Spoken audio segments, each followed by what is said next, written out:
What's up, everybody? Welcome to Samurai Night Live. Oh, I did that terribly. How's everybody doing today? Who's in the room? They're all freaking cracking up backstage. So this is Samurai Night Live. I am thank you to Byrd because I am hosting it on my channel today. And we also have a very special guest that will we just we okayed him in to come to the room. He was like asking, I'm like, all right, you know what? All right, you could come join us for a little while. Why not? So, we have another guest. I think you'll like him. He's cool. He knows a little bit about swords. He's been YouTubing for a little while. Just kind of bear his company for a little bit. But we definitely got Byrd backstage. But yeah, let's get this show on the road, guys. As you know, with all my lives, I supply awareness for our vets, veteran suicide. Vets, you have a place here always. And don't forget about hashtag 22 a day no more. So let's get the show on the road. And let's bring Byrd into the room first. What's up, Hey, there, hey. Byrd? What's going on, Joe? Everybody? We got Addicted to Blades 2. We got Matthew Jensen in the chat. What's up, Matt? Gargoyles Blades, Outlaw Samurai. Alex is in the room. Welcome, everybody. Let's try to make this a good show. Let's have some fun, kick back, relax. Let's talk swords. Let's talk YouTube. Let's talk a bunch of stuff. But how did you like my intro? That intro, I loved it. That was awesome. That was so cool, man. One of the best classic duels of all time. That was the Hadakiri. Yeah, it's from 1962, the duel. Okay. All right. I wasn't sure what movie. I've seen that clip before. I've seen that fight scene, but I didn't know what movie it came from. Yeah, that's awesome. Totally fit. It's either that or the John Belushi and Richard Pryor clip. Oh, we got to find that. I got to find that for next time. That's definitely a good clip. Yeah, that scene's on YouTube. That scene's on YouTube. I'm going to copy and paste it. That'll be on next intro for the next show. Damn cool. So listen, I know we have this other guest backstage, so you want to kind of bring him into the room, and I think it should be okay. At further no ado, our other special guest host here. All right, so let's bring him in. Let's see how he does. All right. And we got Matthew Jensen. What's up, my friend? Oh, since you insisted, Nah, always a pleasure, buddy. Always a pleasure. You know that. I like I'm giving you crap in chat at the same time. He was bugging me about it the other day. He called me like 8 times, I think. So I called you like 8 times, and I was like, Samurai Night Live. What do I got to do to get on? Well, I said what you have to do to get on, and we were all going to wear our outfits and have our Obi belts. But Mr. MJ here, his his is in the wash. So listen, I'm not above it, Joe. My strap-on's in the wash. All right, like I don't know what to tell you when you make the prom dress requirements kind of late in the game. I listen. I'll do it in the buff if you want. I'm not. Yeah, it was hell getting this thing back on and off. Oh, so. You know what? I shouldn't even mention it. I forgot that you had that whole freaking Frankenstein harness on.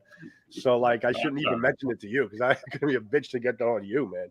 I had it off at the time, actually. So, but I don't want to mess anything up. So. Eric Hussein is in the room. Freedom Family, what's up? Outlaw Samurai, I said hello to you already. Tempest Blades, buddy, you're awesome, man. You're a great cutter. You got some great cutting compilations, bud. You do a good job, man. Yeah, he's awesome. He does a lot of European swords too, though. He's really good with the HEMA. Yeah, I couldn't do what he does with those. There's no way. So what we're gonna talk about, Joe? Here, Joe. We're gonna talk about some. Wherever the wind takes us, man. I wanted to talk about YouTube. I wanted to talk about Dragon Sword. we can dabble on that a little bit about Dragon Sword. Well, you mentioned something about bias and stuff with these rose pressed blades, ain't you? Well, just in general. In general, I mean, there's people out there and that just feel like when we're getting this stuff. And listen, I can't speak from a lot of experience. You got Matthew that can speak from a lot of experience because he's been getting, free stuff to review for freaking years, Right. But I can only speak for myself at this point. And I feel like whatever I try to kind of review things on my channel that I think I would like. If I know it's terrible, I kind of try to, turn the cheek with that. But like, let's just say Rosecraft Blades, I like the company, I respect the company, and I like their knives. And before I decided to do it, I got a couple for myself. I took them for a test spin. And I thought they were a good product, and that's basically what it is. But you know what? I try to be unbiased as far as when people send me stuff in, and I try to give my honest opinion the way I perceive it. I mean, but also trying to be respectful to the maker. You don't want to trash. I don't want to trash anybody. I also want to just call it as I see it. Right. There's, I think, a clarification of vernacular, if you'll allow me, and that is, please, like, you're biased. We're all biased, right? We think things, but that doesn't mean you can't make an honest effort at being objective and being honest where you are biased, right? And that's fine. I respect people that do it, but like to say like, hey, I'm not going to be biased. Well, I'm a person, I have opinions.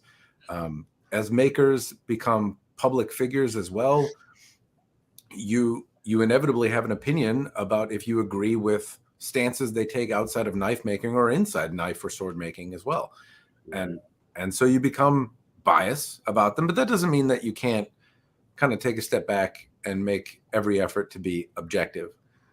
The other thing, Joe, you're talking about a few different things at once, but like bias and objectivity, like one is the human condition, the other is possible with effort, or not possible but workable with honesty. The other point you mentioned though was free stuff, right? And don't get me wrong, like you get swords for free, but there's sponsored content where you get a thing for free and then you get paid a few grand or more to talk about it, right? And so to separate what that is, like getting a thing and then talking about that thing, yeah, you didn't have to pay for the thing, and it humbles me that happens, right? I have gotten them for years and it's awesome, and all of the things, like it's a dream. At the same time, people don't send them to me because I'm their buddy, right? Not often. Sometimes that actually happens. There are fellow sword friends out there who are like, hey, Matt, I'm going to send you a sword just because I want to hear you blab about it on the internet. Blows my mind. But aside from that, a company has some skin in the game. And the expectation is that I take my time and invest it in making a video. And I like to think, I'm not a professional, but I do put effort into it.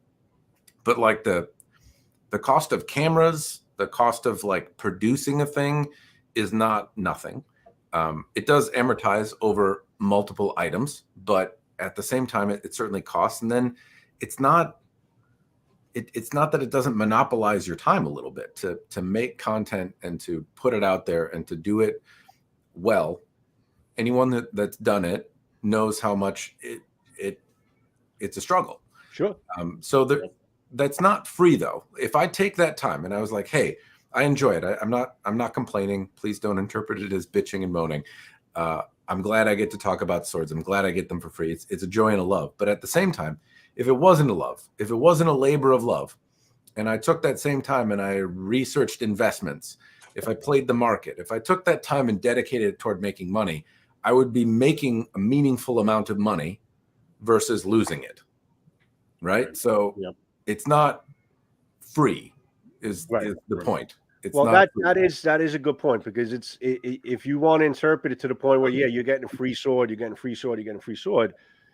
I mean, yes, we're not physically paying for the item, but the time, expense, and even all the background stuff. I mean, maintaining your camera equipment, and that, maintaining your cards, maintaining your lights, keeping things on charge. It just, there's a whole network of things that you have to do around getting this sword to be able to get this review done.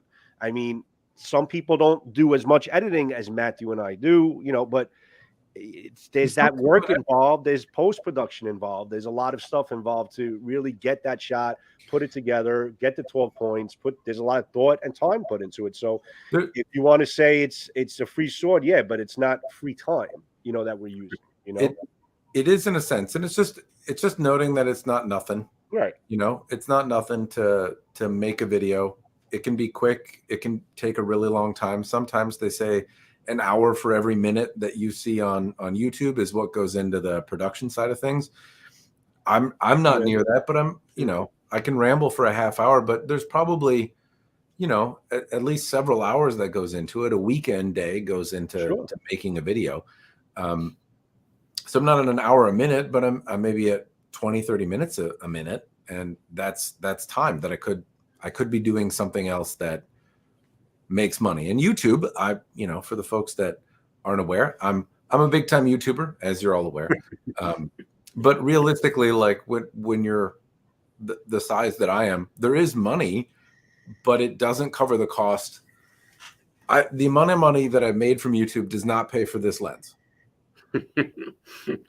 Not the camera that's attached to it that I use, but just this lens. The lens is where the money is. What is that lens anyway? Now that you brought it up, it's a 7-14 for a micro four thirds. But the point is that it's not a huge amount of money. There is free stuff, and again, I'm not trying to complain. I do just, it does kind of stick in my craw a little bit when there's an assumption that it's free. It is, right. But it's, you know, it's still like a long journey to get to the end result. And there's like, I don't get free stuff. Well, that's not true. I sometimes get things for private feedback, right? And then so when a vendor says, hey, I want to send you stuff, I tell them, you got to pick the fork in the road right away. You can tell me that it's for public stuff, or you can ask me for private feedback. But there's no backy forthy. If you send it to me and you want the audience to see it, I get it. But then whatever you send goes in front of the audience. And there's some caveats to that. If something goes catastrophically wrong, like a customer would complain and say, hey, my sword broke, I do the same. If they would send a replacement, then the broken one and the replacement go in the video. And you may have seen that in some instances. But if they want private feedback, then I just basically get a free thing and I give them private feedback. But I still have to do a thing. Yeah, you still have to do it. You got to work for it. Or it's not out of the good graces of a company's heart. Flip side, there are private people that reach out and are like, hey, I like your rambles on the internet. Have a sword. And that's also like that happens, but that's almost a little bit different. It's not a company sending it to me. It's a person that, for whatever reason, has found meaning and joy in the stuff that I put out. And that, you know, hits me in the feels pretty hard. But it happens. Just different. Not free though. It's not free when it's from a company. You're expected to like perform a service. Jerb's asked a question about how does katana steel handle cold temperatures? I never really take my swords out. I know you're always cutting in the snow. Like what you could answer that, Matt. I would say generally speaking, across the board, things tend to be more brittle and break easier in the cold. Right. I'm not a metallurgist, so like what to expect, that's fair. I've heard people say that, hey, like realistically, unless it's really, really cold, like 20 below 0 Fahrenheit, you probably aren't going to see a big difference. That hasn't been my personal experience. When things are cold, rattles and stuff like that tend to happen a little easier. And I find that generally speaking, things break faster than I expect them to when it's cold outside. It doesn't mean that they all do though. I've tested some swords outside recently, and some I broke faster than expected. It made me even question, like, hey, maybe the new location I'm at is a little bit different. And just today, I went out and I was slapping swords around in 20-degree weather, and they were fine and bent rather than broke in half. So, it's not to say that they immediately shatter like it's in like liquid nitrogen or something. Like yeah, that's what I was thinking. Yeah. But at the same time, I do find that more issues tend to pop up quicker. Doesn't really get cold by you, right, Byrd? How cold does it get by you? No, actually, this winter's it's only snowed, I think, once. And usually... We haven't had any snow at all. We've had a mild winter. Here too. Real mild here, too, this year for some weird reason. I'll take it. Anytime I could get a winter without snow, I'm perfectly fine with that. When I got a little, speaking of biased, I have my first real conflict with that, I think, with Cloudhammer. I did a video on it, and actually I'm so ashamed I've taken it down since then. And it's nothing on John at RVA Katana. It was nothing on him.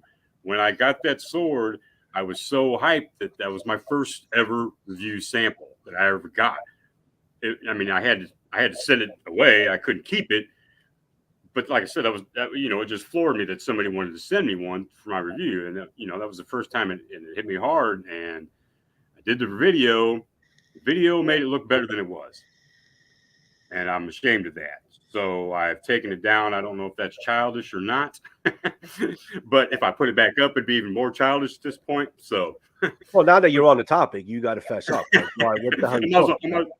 I might as well put it back up now, huh? But I mean, the video is great, but the sword wasn't. And what did you get? What did he send you? Huh? What did he send you? That the 51 CRV German spring steel. But it was the Unakubi one, and the damn thing is so top heavy. I mean, the sword itself is light, but it's right under 2 pounds, but it's just so top heavy. It's ridiculous. It's pointless for an Unakubi to be that top heavy. Right. And the fittings were bad. The only thing that was worth the hell was the leather Ito on it. Like I said, and I gave it a glamorous review for what it was, and I shouldn't have, and I'm embarrassed myself. Listen, the one. So it's a journey, though, Byrd. You live and learn. Yeah.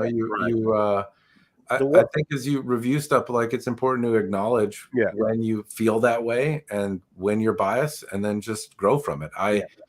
I'm always timid about. There are some things that I've pulled down, but they're usually because like YouTube frowns on them, like firearm related things or things that were just like off topic for me, or lives that went like super racist.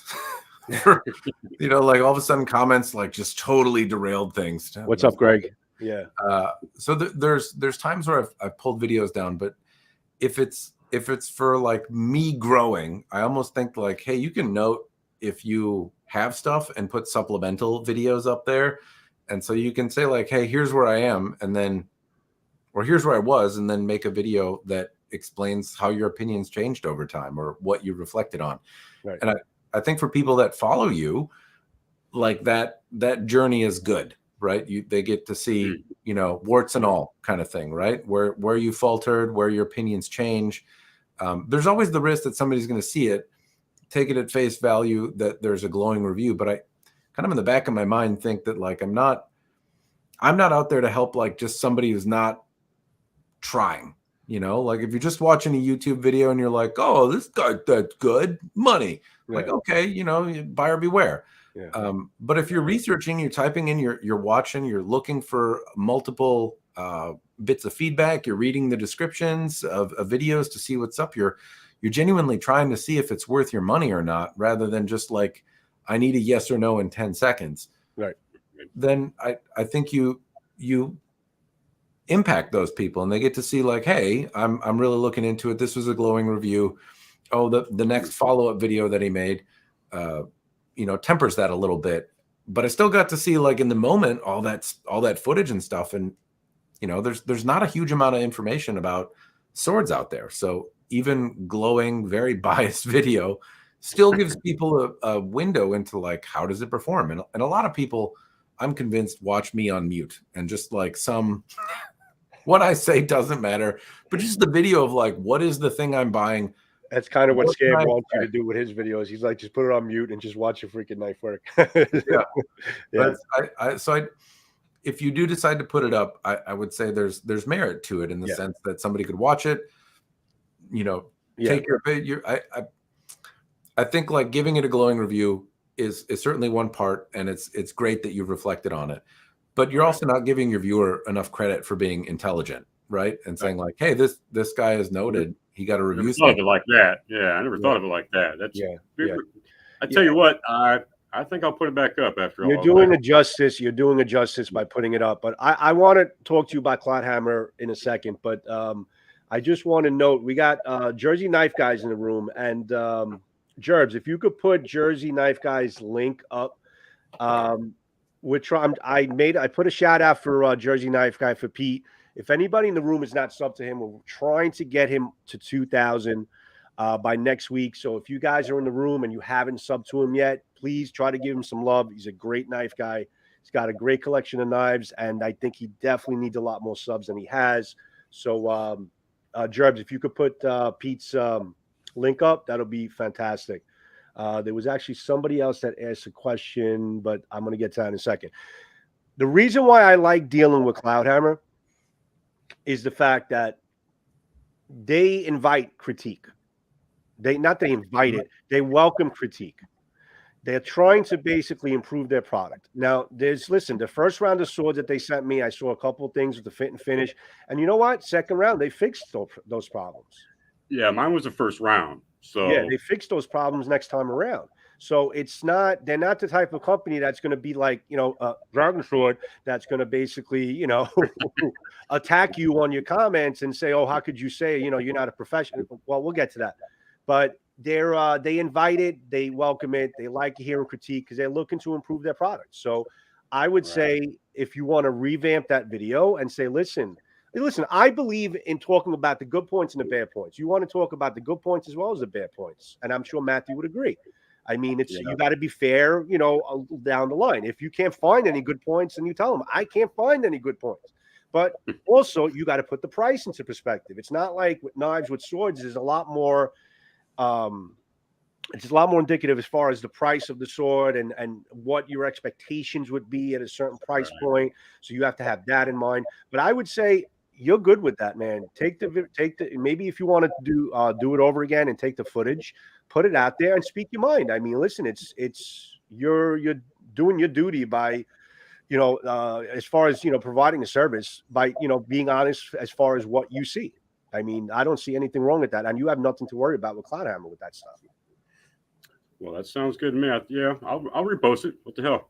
Yeah. I mean, the info on it, the information's there. Whether I gave it, like you said, you could turn the volume down. Right. That'd probably be better. So when you guys rewatch it, just turn the volume down.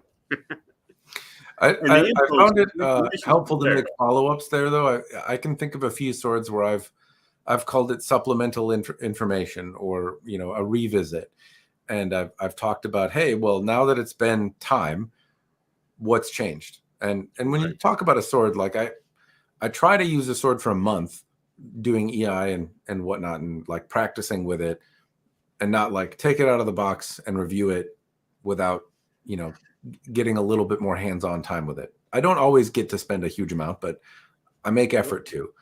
Right. But still, that's nothing. That's a drop in the bucket. And there are swords that I get to hang on to for long periods.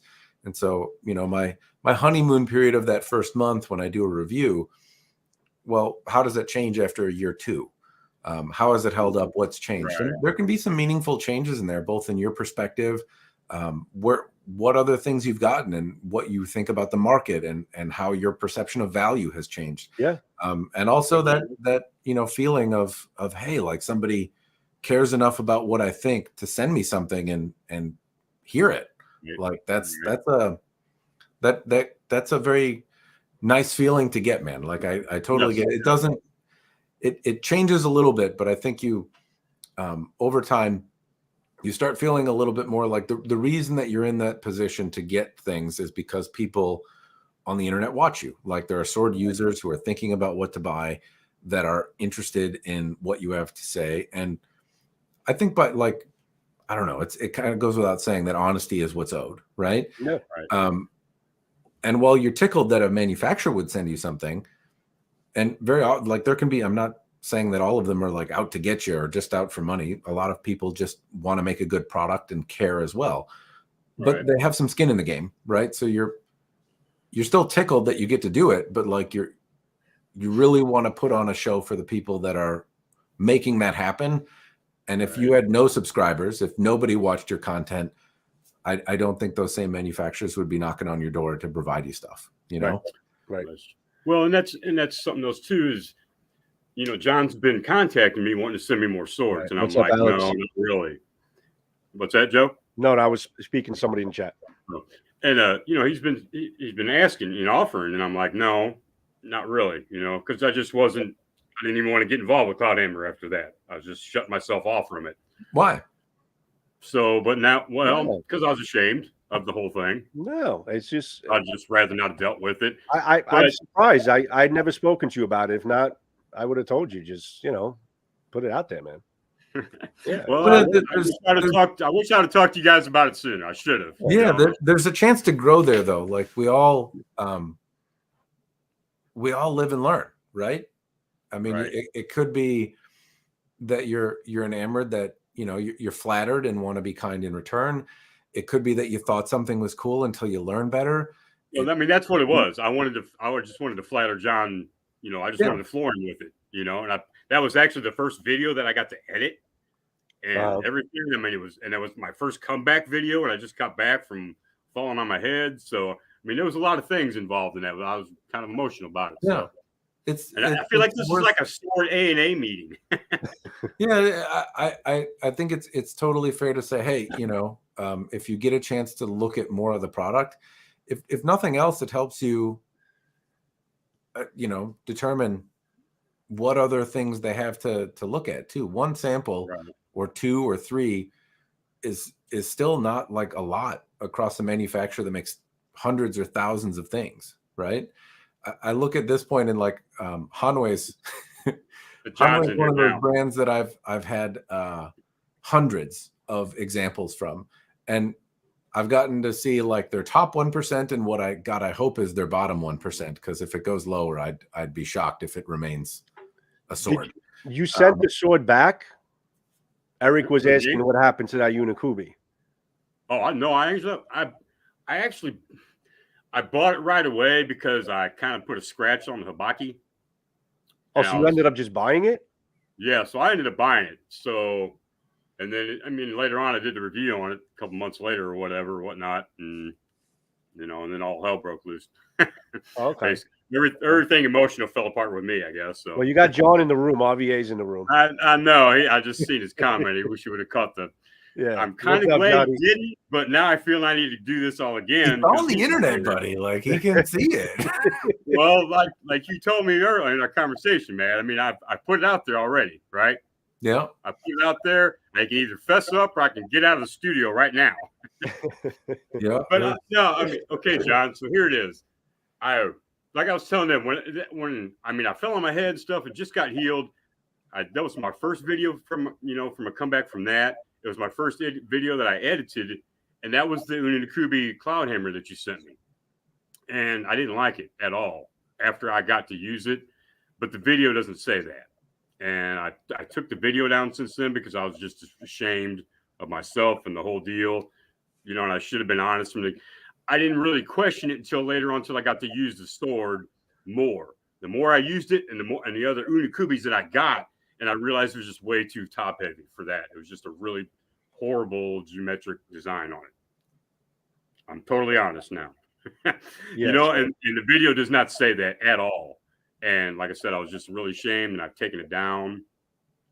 And I just feel real bad about the whole deal. And like I said, like I was telling you guys, John's offered me other swords, and I didn't, I was like, no, I don't want that because of this. And I was basically making up reasons because I just didn't want to deal with the whole deal.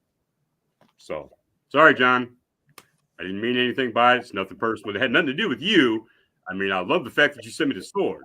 That was the whole thing. That's what floored me was, that was my first sword that I ever got offered for review. Even though it wasn't free, that wasn't the point. It was my first sword from anybody that said, hey, we want to see you do a review on it. Just open this up. Thank you, Outlaw. I appreciate the donation. Let's start the super chat drinking, Matt. I don't know. I'm drinking a little bit. I got some wine, so that's my poison for tonight. I made that mistake before. Super chats, take a shot. That was a bad choice. Super chats, take a shot. All right, I'll take a shot, Outlaw. It's not a shot, but I'll take a drink, buddy. Thank you. Thanks for the donation. I'm not prepared. So right on, John. So I apologize to John here, right personally on this forum, Samurai Night Live. It was nothing on you, buddy. It was all me. So sorry.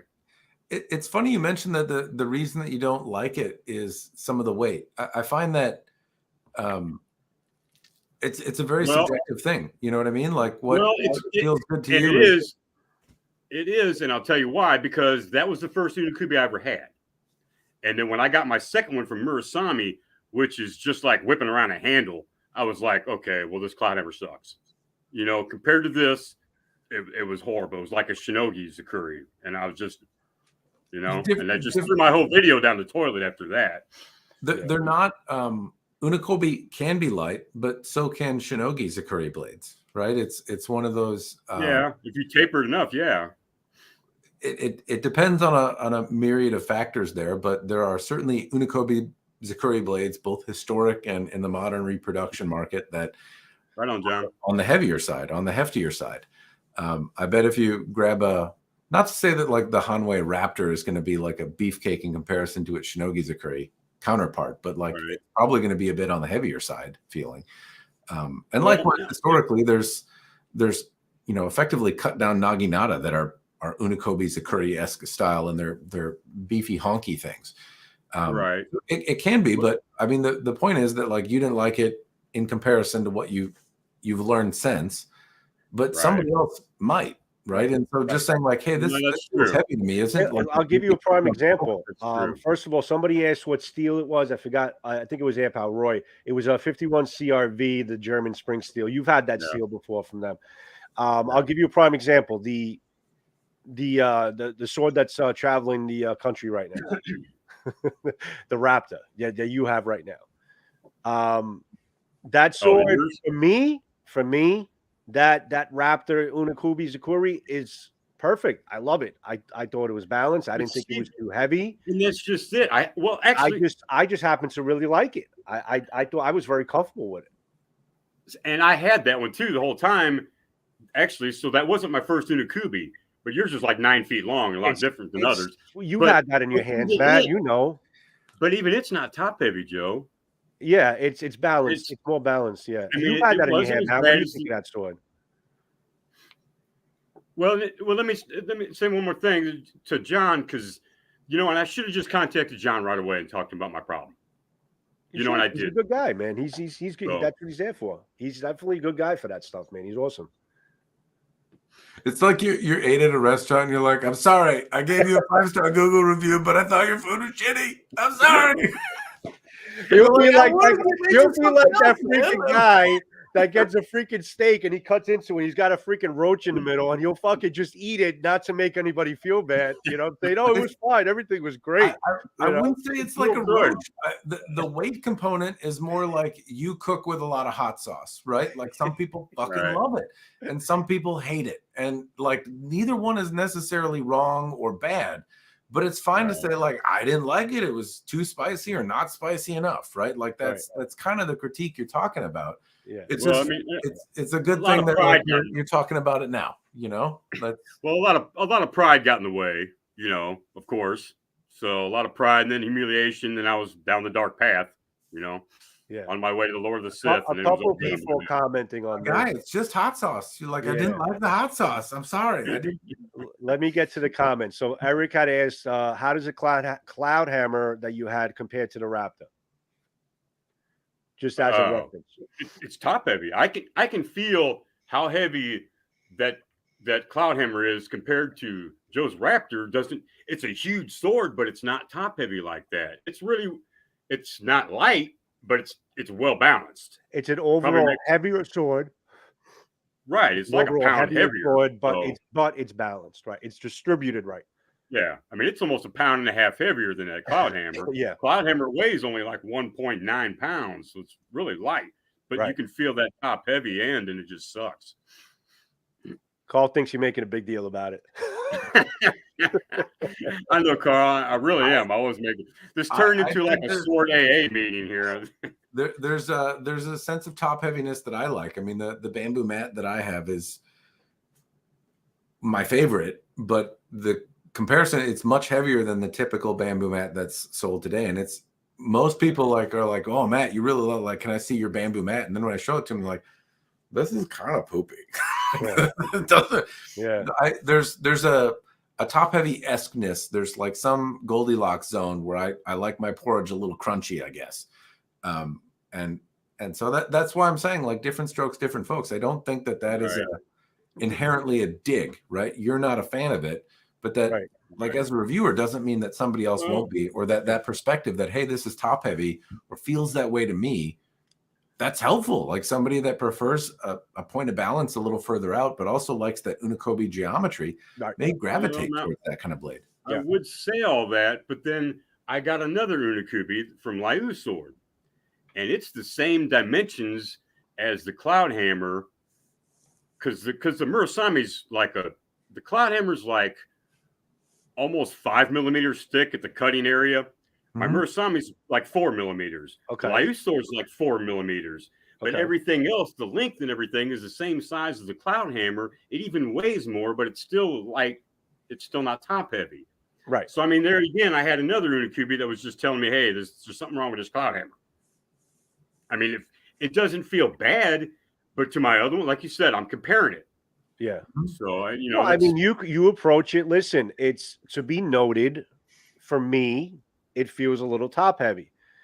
And then you take your other sword, the Louis sword over there, and you compare it. You say, listen, this particular sword has similar dimensions, but the Mune or whatever, it's a little less thick. So maybe that's where the difference is there. You compare it and you make a note of it. Because like Matt's saying, that's a good point. Maybe some people out there might look at that sword and say, yeah, that would be perfectly fine for me. I'm good with that. That too, because I have a pair of calipers, to measure all that stuff. And I took all the measurements of all 3 blades and compared it all. Yeah. And that gave me an idea to kind of do that kind of stuff in my next videos too. So, it's and John, you got to send me Unakubi Zakuri now, man. I got to test it out for myself because I'm very freaking curious. But I must say, putting all this out here and talking about it has really helped in the last couple minutes. I feel like a load has lifted off my shoulders. Well, listen, John, you notice in the comments, John had said that he'll replace it for you. Oh wow! He just you ain't got to do that, John. He says I'll send you a different sword to replace the 51 CRV, and he'll send the Unakubi probably to John to test out, like you send it to him. I can do that. All right. I mean, you ain't got to. Customer service. Listen, that's what it's all about. I mean, man. John is an incredible customer service pro. I mean, he's good. I wish I would have been. I wish I'd have been just man enough to just come. He knows how to deal with customers in the first place. So he's a Virginia guy. He's from the States. You don't have to worry about him. All right, John. Well, then you got a free ticket. You want to come to Katana Land anytime? You ain't got to work or nothing. You come on out, buddy. You can chop. Eric is saying I'm a light and fast guy, but I can take a top heavy sword and use the weight to build momentum to come around for another cut. So it's just a matter of true too. How you use it. That is true too. There's some of those things that, like, from a usage perspective, they feel dumb. I'm not talking about your specific example, but there are certainly swords that I think katana in general tend to get this perception that they didn't change the same way that historically some other types of swords had. And there's quite a bit more variety when you get to see them in person. In silhouette, they have a lot more similarity than perhaps European swords did that varied in dimension and taper quite a bit more. But there's still quite a bit of variation in thickness and dimension and how they taper and where fullering is put in and length and the length of the Nakago and the fittings that are put on. There's quite a bit of change that can happen and intent behind that change. And so some of them are meant to, be hefty choppers. They're big, stubby, choppy boys. And others are light, lively, little nimble things. And they all might look similar in silhouette, but some of them have a little bit of a different purpose behind it. I think it's certainly fair to say, hey, this is the sword we're selling, and hopefully give an accurate representation of it. But then seeing that too, both the others are all T10, which is a much stronger steel, generally speaking, than the 51. I mean, it's a spring steel compared to carbon steel. It's a little tougher. Yeah. So, I mean, there's a lot of things that are, a lot of factors I didn't put in at first. So toughness is also a funny one. I'm working on a video right now where I may have taken one of those 51 CRV4 katanas, and it may or may not have been in a state of disarray, but I may or may not have cut through another katana with it. Okay. John, what was that katana made of that you sent me to break? I think it might have been a T10. Really? So, no shit. Cut through is a strong word, but it kind of looks like that on camera. So toughness is a tricky one, but up until that point, like it looked like it was. John said the spring steel should be tougher than a T10, but Matt may prove otherwise. No, it's not. It's not. It's not bad, but it's not there. I think it depends on how you want to define toughness. Well, cutting the bamboo I got, that's the only example I can go by. What I got in Katana Land, it won't take it. It won't fly in Katana Land. No. Have you tried to cut with the 51 CRV with the bamboo or no? Yeah, it'll cut really, really small bamboo, but it still ended up taking a little dents in the end. Did it I mean, really? I'm out there all day for 2 days in a row doing it. It's eventually going to dent. T10, I don't even have to sharpen it. Okay. So I mean, it's just not strong enough Well, for I'm not katana going to wood. argue the strength of T10. I mean, I have no problem with what you're saying. I just Yeah, don't know. no, I love Yeah. T10. It's Yeah. awesome. So strength is you're talking about a very particular thing in terms of edge retention on a bamboo target, right? And depending on the thickness, there can be other elements of like flex and shock that go in the blade. Yeah. In my particular example, I whacked the two sons of bitches together, right? And for a minute, it looked like the 51 CRV4 was getting the worst end of the deal. But I wound up for a strike that may or may not have ended up on a short briefly. And it cracked the T10 blade in half. So Matt, different things. It can Matt, be they're real similar. Go ahead, Byrd. I'm sorry. Well, they're real similar. I mean, 51 ain't nothing to laugh at. I mean, it's really tough spring steel. I was really shocked, and I was cutting through like inch bamboo. I had to go down to like half-inch bamboo for it to really last. Anything else wore the edge down too quick. I mean, like I said, I can sit out there and cut 1-inch bamboo with my T10s all week long and just hone my blade at the end. Yeah. And that's it. John, I have a question for you. John, from RV, I have a question for you. Your SX105V, the Japanese tool steel, when it's made in a through hardened state, would you say it's tougher than the 51 CRV spring steel? And my question to you, Matt, have you cut with the with a differentially hardened SX105V from them yet? No, right? I haven't. I've gotten to play with the S7 quite a bit when Cloudhammer was called Byrd, and that was an impressive sword. And I say that in the sense that, like, if I give a nuts and bolts kind of sum up, it was that, like, mounting furniture wise, it didn't wow you in any particular way about the sword for $500 something. And my contention was that, like, it really had to be more durable than anything else to kind of warrant that kind of mid-tier price. It's competing with, from a kosherai standpoint, from a mounting standpoint, pretty simple stuff that could be had for $300, right? So that $500 something price tag needed to come with durability, and it did. And when at the time called Byrd, when they reached out, they were like, go whack it in that metal pole in your backyard. They're the only company that's reached out to me and been like, hey, go hit that metal rod in your backyard. I dare you. See what happens. And it held up. It was the toughest sword to break in the form of a katana that I've tested.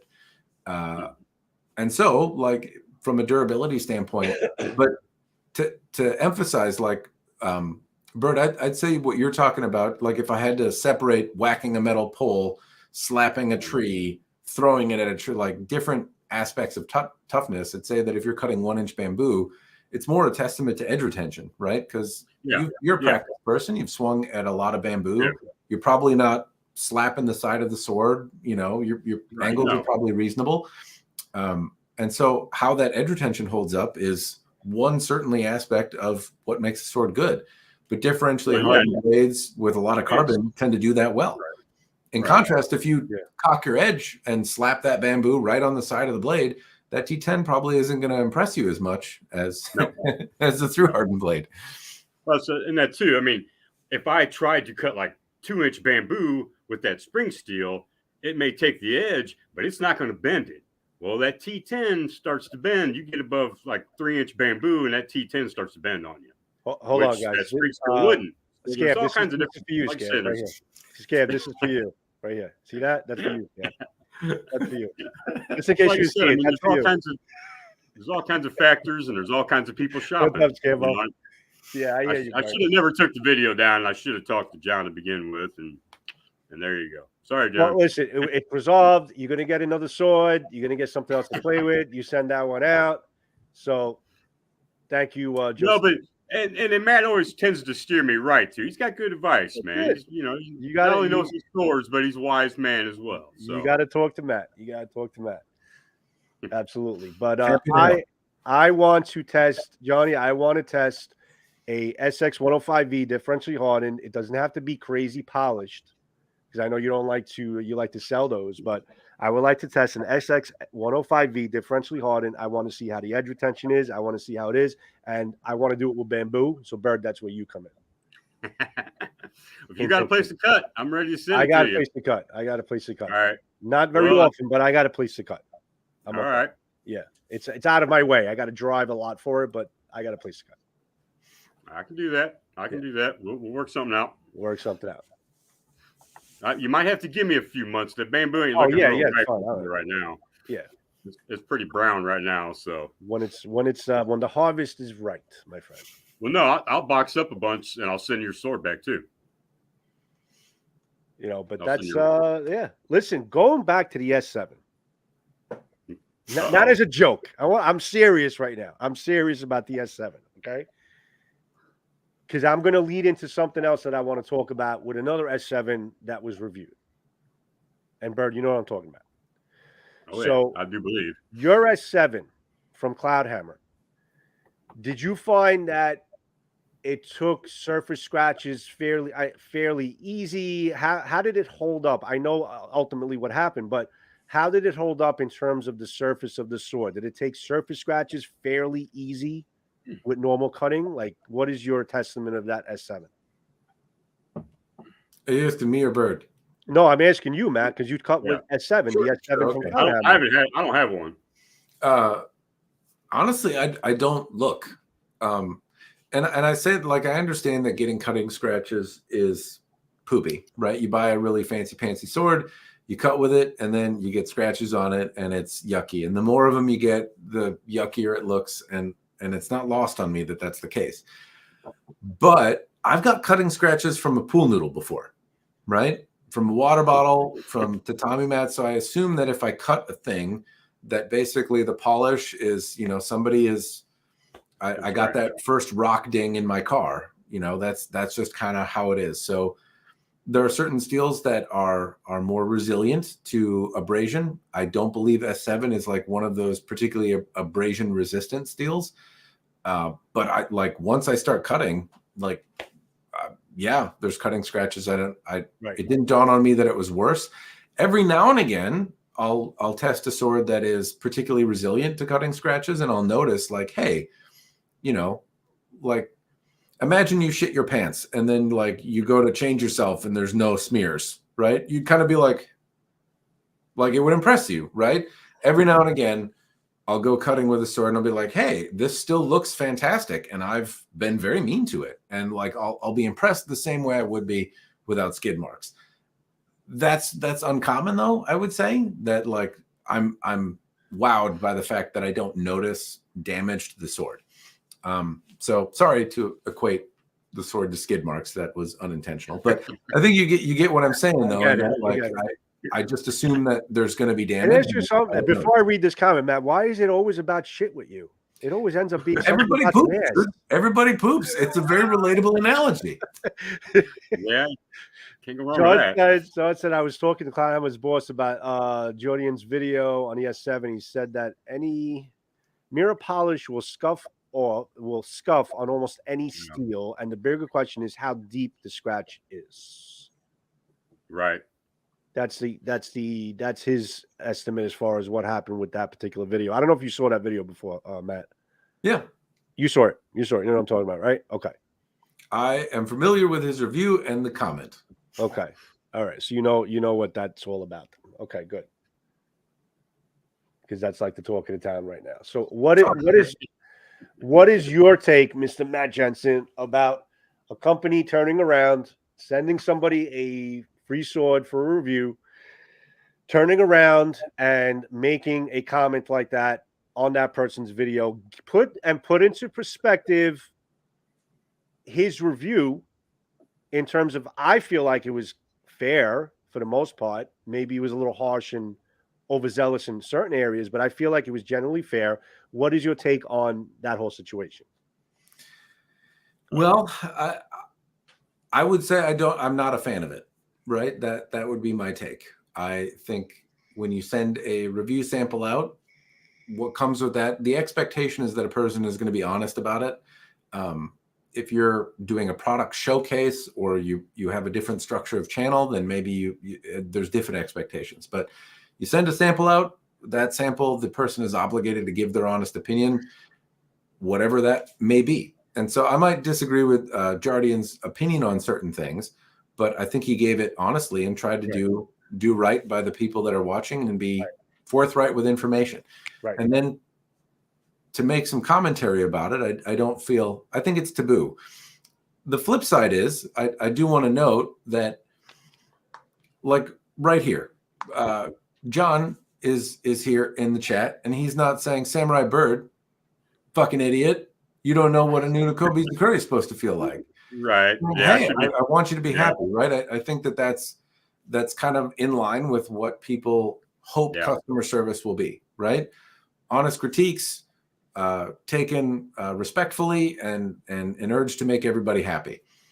In this case, I don't think that that's what happened. I do want to acknowledge, though, that like if you're on YouTube, there's going to be people that disagree with you. And while I don't agree that a vendor should send a sample, then kind of chastise you for giving an honest opinion, that vendor is still a person. There's a person behind it whose livelihood may be potentially jeopardized by the feedback there. And they're saying things maybe crassly that you don't like, but that's part of being a public, like you're putting a video up for the public to consume. You're allowing public comments. Some of those aren't going to be nice, right? And so I don't think Jardian like said anything back that was crass or bad. He put a video up and somebody said something mean, and I think he did a good job and has nothing to be ashamed of. And I think the comment is, I'm not a fan of it, I guess I'll say. At the same time, I want to acknowledge that, like, hey, you gotta put that stuff up. You know, you gotta take it, right? Like that's part of it. It's a bummer that it happened the way that it did, but that's still a person with a opinion that happens to disagree with you, and it's part of being on YouTube. I've told Scab and you a few times that the amount of times I've been told to die from cancer of the ass is surprising, and it's not fun.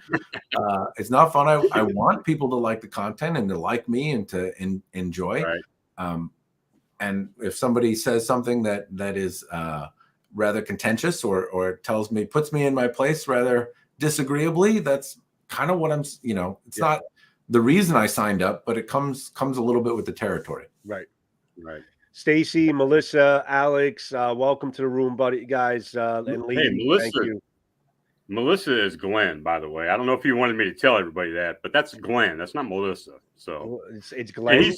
Okay. Yeah, and he's watched my channel for a long time. Okay. So he's watched yours. But he names himself as Melissa Stanton.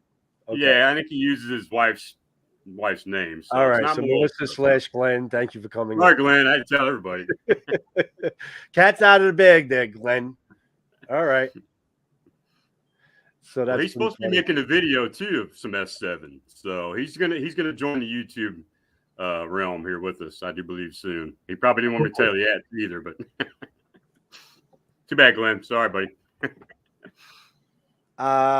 Yeah, okay. Well, listen, you kind of said it all, Matt. I just yes, I'm definitely not a big fan of it. It kind of pissed me off a little bit, and it just it's uncalled for, it's unprofessional, and it's just not the way you should do business when you're sending somebody a sword for review. And I mean, listen, in the flip side, if somebody gets an item and basically shits on it and doesn't say anything and is totally just out of the realm as far as what they're talking about, that may be a different story, but still, it's just there's a different way of approaching it and dealing with it, and that's all I got to say about it. I mean, that's pretty much what it comes down to. I don't fundamentally disagree.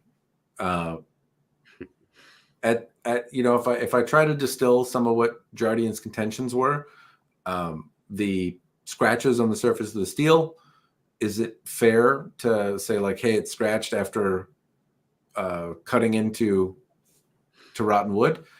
You could debate that. Okay. Or like, hey, some Saya finish and how this or that works.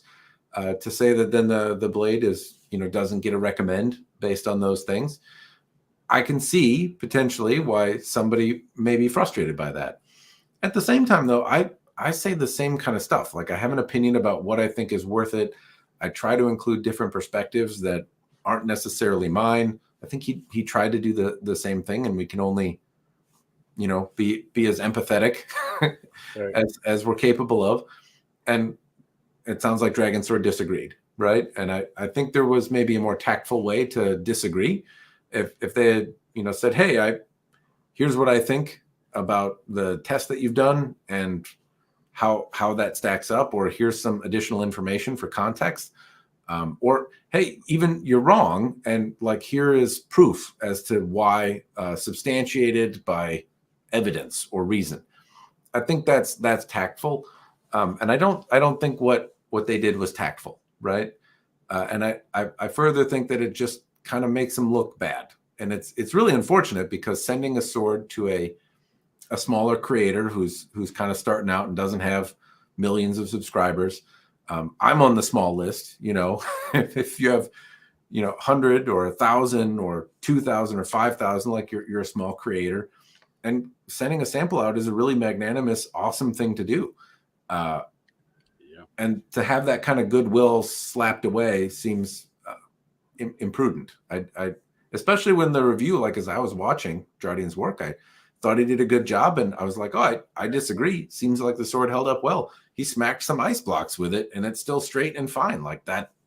Yeah, that's good. I know. I saw the same thing. I know what you're saying. So, like you can say things, but again, a lot of people think I'm very stupid and don't pay attention to anything I have to say, but use the high-res video or the performance of the sword in my hand to make some sort of idea if something is worth their money, or to have more information than they did before they watched.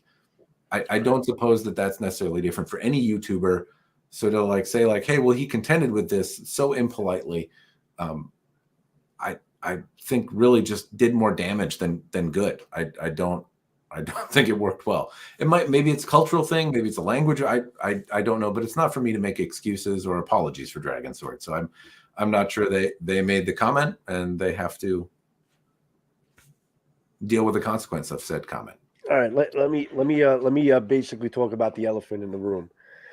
And Matt, you don't have to answer this if you don't want to, but is Dragon Sword an affiliate or a sister company of Zisei? I honestly I don't know, but I don't think so, and I guess I'm stating that just based on the word. I don't have like any secret information about yes or no. So to be transparent, I heard the two owners know each other. That's all I heard. I can't. Well, they own each other, and I think Kyle made mention that like in a recent review of an S7 katana from Dragon Sword as well, that they get some support, and that support extends, you know, deeper than kind of the verbiage they've used might allude to, right? I think they say some technical support, but then in the description of that, it was like some Suba and some website and some this and like a lot of stuff. That doesn't necessarily mean they're the same company, though. And honestly, like if they are, apart from lying about it, I don't really care. Like if it's a Lexus Toyota situation, cool. Right. If it's two separate companies that are getting commission from selling the same stuff, cool. I don't, so like I'm not, it doesn't impact the thing so much, if that makes sense. Like if they have the exact same sword and one is $1,000, like more expensive on Zisei or Dragon Sword's website, then it makes me have some questions, right? Right. Yeah. And then it's like, is it like a dealership? Like you buy at the Lexus dealership, so it just costs more money, but like, do you get anything for it? Do you get like free sword oil changes? I don't know.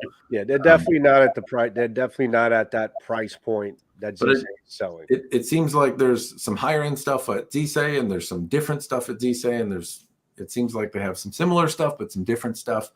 And honestly, like I just like, okay, they are, or they're not. Like, then what does that do? It doesn't change the product. Doesn't matter.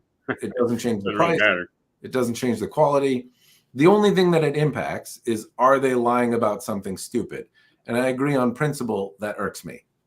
So I don't care enough to invest time into investigating, because it doesn't make a meaningful difference in a product or a price, or it, like, it's not like, well, this one is built by Zisei, but the other is, you know, built by slave labor, by children who are enslaved, and you should feel ashamed of you. Like, that's not the case. There's not. It's just like, does one own the other one? And I don't personally see how that impacts, apart from why lie about it. It reminds me of like the Dark Sword Armory made in Canada stuff, right? Like, it's like, there's a lot of people that are really suspicious about Dark Sword Armory, and they point to a lot of things. And then there's like a lot of other explanations. And like, I get to it and I'm like, but I whacked the sword into a post and it was good or it was bad. And that's like, if it's made in China or India or Canada, like, I don't really care, apart from be honest about what it is. Right. I would agree with you. I mean, honestly, if I ever had a dragon sword in front of me, I would review it as a dragon sword, in terms of what it is. But why lie about it if it's true or not true? But it shouldn't really change. I mean, it shouldn't really change how you perceive a sword, if it's owned or if it's a sister company or subcontracted company. The sword is a sword. This is where it's coming from, and you review it according to what it is. It can be a difference, but what I'm not seeing is anything like meaningfully different. They're both like long companies. Right. So it's not like one is made in Vietnam or like a different place. If you have something against China, it's not that, like, from a labor perspective or something like that there's like some risk that you're trying to avoid, or some moral ambiguity or there's none of that stuff. It's like two companies in the same region that say like, hey, we're familiar with each other, but we're not the same. Right. And a lot of people are like, but nuh-uh, because internet sleuths have seen some similarities in the websites. I don't know. I mean, I can understand why it would arouse suspicion, but then if I come to the end, like, what's the goal? Like, are people trying to like buy something off Zisei's website and it's a higher end brand? They're trying to like masquerade a lower end thing that's $300 and sell it for $1,000. Nope. Yeah. I don't see that happening. Yeah. Right. Are they selling the exact same thing at the exact same price? Then who the fuck cares? Like, what difference does it make? Apart from if you're just on principle, like, I don't buy from liars. And if you're lying to me, fuck you. Then I understand. Then I understand exactly why you'd want to get to the bottom of it, and that would be a determination on spending your money. But I mean, I in the U.S., everyone's a liar in some way. So it's tough to buy your eggs from an honest dealer. In some capacity, yes, you definitely may be right about that. 100%. I don't think he'll be sending me one, but I would still give it an honest review. Of course, that's not what he wants, but I would give an honest review. I would give my normal Samurai Byrd review on whatever, whether the guy hates me or not. So that being said, Dragon Sword. I'll be honest with you, if I had to deal with getting a sword for review and I have to feel like that I have to give it 5 stars across the line, or I'm going to get ridiculed for it, I don't want it, because that's not. I mean, if it deserves 5 stars, fine. But if it deserves 3 stars or 3.5, then so be it. I mean, it's like, I'm not going to feel. I don't want to feel pressured by anybody saying that it's got to be a golden review when it may not warrant a golden review. So that's not something that I would want to deal with. I don't think I've ever had anyone be as impolite. I mean, ultimately, that's kind of what the comment is it's impolite. It's a person with an opinion, but like, nobody's going to jail. No, there's no consequence, right, to the action. Somebody's being impolite. I haven't had that experience. I've given negative feedback in the past, sometimes with more thunder than maybe was warranted. But I've never had anyone be like as directly impolite. Right. Whether I was, and I had 1,000 subscribers at one time, I had 100 at one time. I'd never had anyone be as impolite directly. I mean, a vendor, I should say. I've definitely had people be very impolite. As I mentioned, being told to die from cancer of the ass is not a kind thing to say.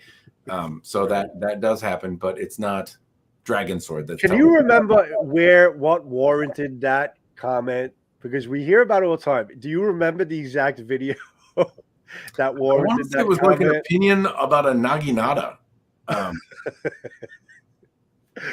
There's been some arguments online that really degrade there's a lot of strange ones that come up, but every now and again somebody will have an opinion, and I'll be like, I don't think that's true. Like I'm not getting what you're throwing down. And generally, I find that the comment section is actually very educational. So when I ask, I'm not trying to be accusatory. I'm genuinely trying to learn. I'm trying to understand. And so if somebody says, "Hey, sword dynamics," or some theory about a sword, I'm like, I'm not getting it. I don't think that that's the case. Please explain. I genuinely mean that. And a lot of times people are earnest about it and then explain their position in greater detail. And I learn something, or we agree to disagree. But there are times where people are like, well, if you don't get it, that's because you're stupid and you should die a horrible, painful death being boiled alive in your own excrement. That's pretty much what he said to the rest of us. As soon as we started sticking up for Gerardian, he just attacked all of us. I mean, me, Glenn, Alex, Gargoyle's Blade. I got to go back and read those follow-ups. I didn't read the follow-ups. So he was answering back to you guys too? Oh, yeah. Oh, yeah? It was worse. I didn't read that yet. Me and Glenn caught the blunt of it right off the bat, and then he went after Alex after that. I think there was a couple other people he went after. Oh, shit. Well, that's what I was going to do a video about. I was going to because I photo snapped all these comments, and I was going to show them all and talk about what actually happened, and kind of just give like a little documentary of the whole incident, and try to be non-biased. So, but and I don't know if I'll do that. I don't know. I may not. I don't know. But yeah, it got worse, man. It really did. He just made it a lot worse for himself. That's a bummer. Yeah. Well, listen, it's only going to let people perceive them in a really bad light. It's a shame too, because I was playing with a 9260 Dragon Sword today. I went outside. My arm's feeling a little bit better. I can swing. Good. Can swing swords around a little bit. Good. And I was playing with a Dragon Sword 9260 blade, and I think it was one that they had for like $125, and like they're clearancing them out because I've taken so long to review it that it's like $75. It's fantastic for the money. Mm-hmm. And it's a really nice sword. I mean, it is an inexpensive sword. Don't get your hopes too high up there. But for $75, it's right. An incredible. That's $25 more than the cheapest sword I've ever reviewed. Yeah, and it's like in another league. So from a value perspective, it's great. So it's a shame that I always hate it when people bring their public perception into view, because then I have to have an opinion on it. And I'd rather, if you're a crazy person or you've got lots of opinions, we all do. Right. If you make it known, then I have to have an opinion on it and then factor it into a review, or if I buy it, or if I spend my money on it, or if it's worth it or not. And so I don't know. If you're unkind or maybe blunter than people find palatable, maybe better to keep your foot out of your mouth. That Well, now I spoke. What's that? I was just gonna inevitably it's really tough. It's a tough hole to dig out of when you send somebody a sword, right, and then chastise them for their feedback, telling them how wrong they are, but not in I think there's a way to do that appropriappropriately. But when you do it really aggressively, it just looks like you're trying to beat up the little guy. Right.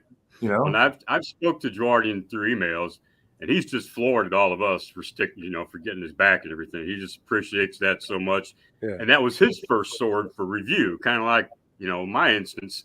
So I felt kind of the same way about it. I didn't get it like he did, but being that your first sword for review, you're flattered. So, I kind of felt that.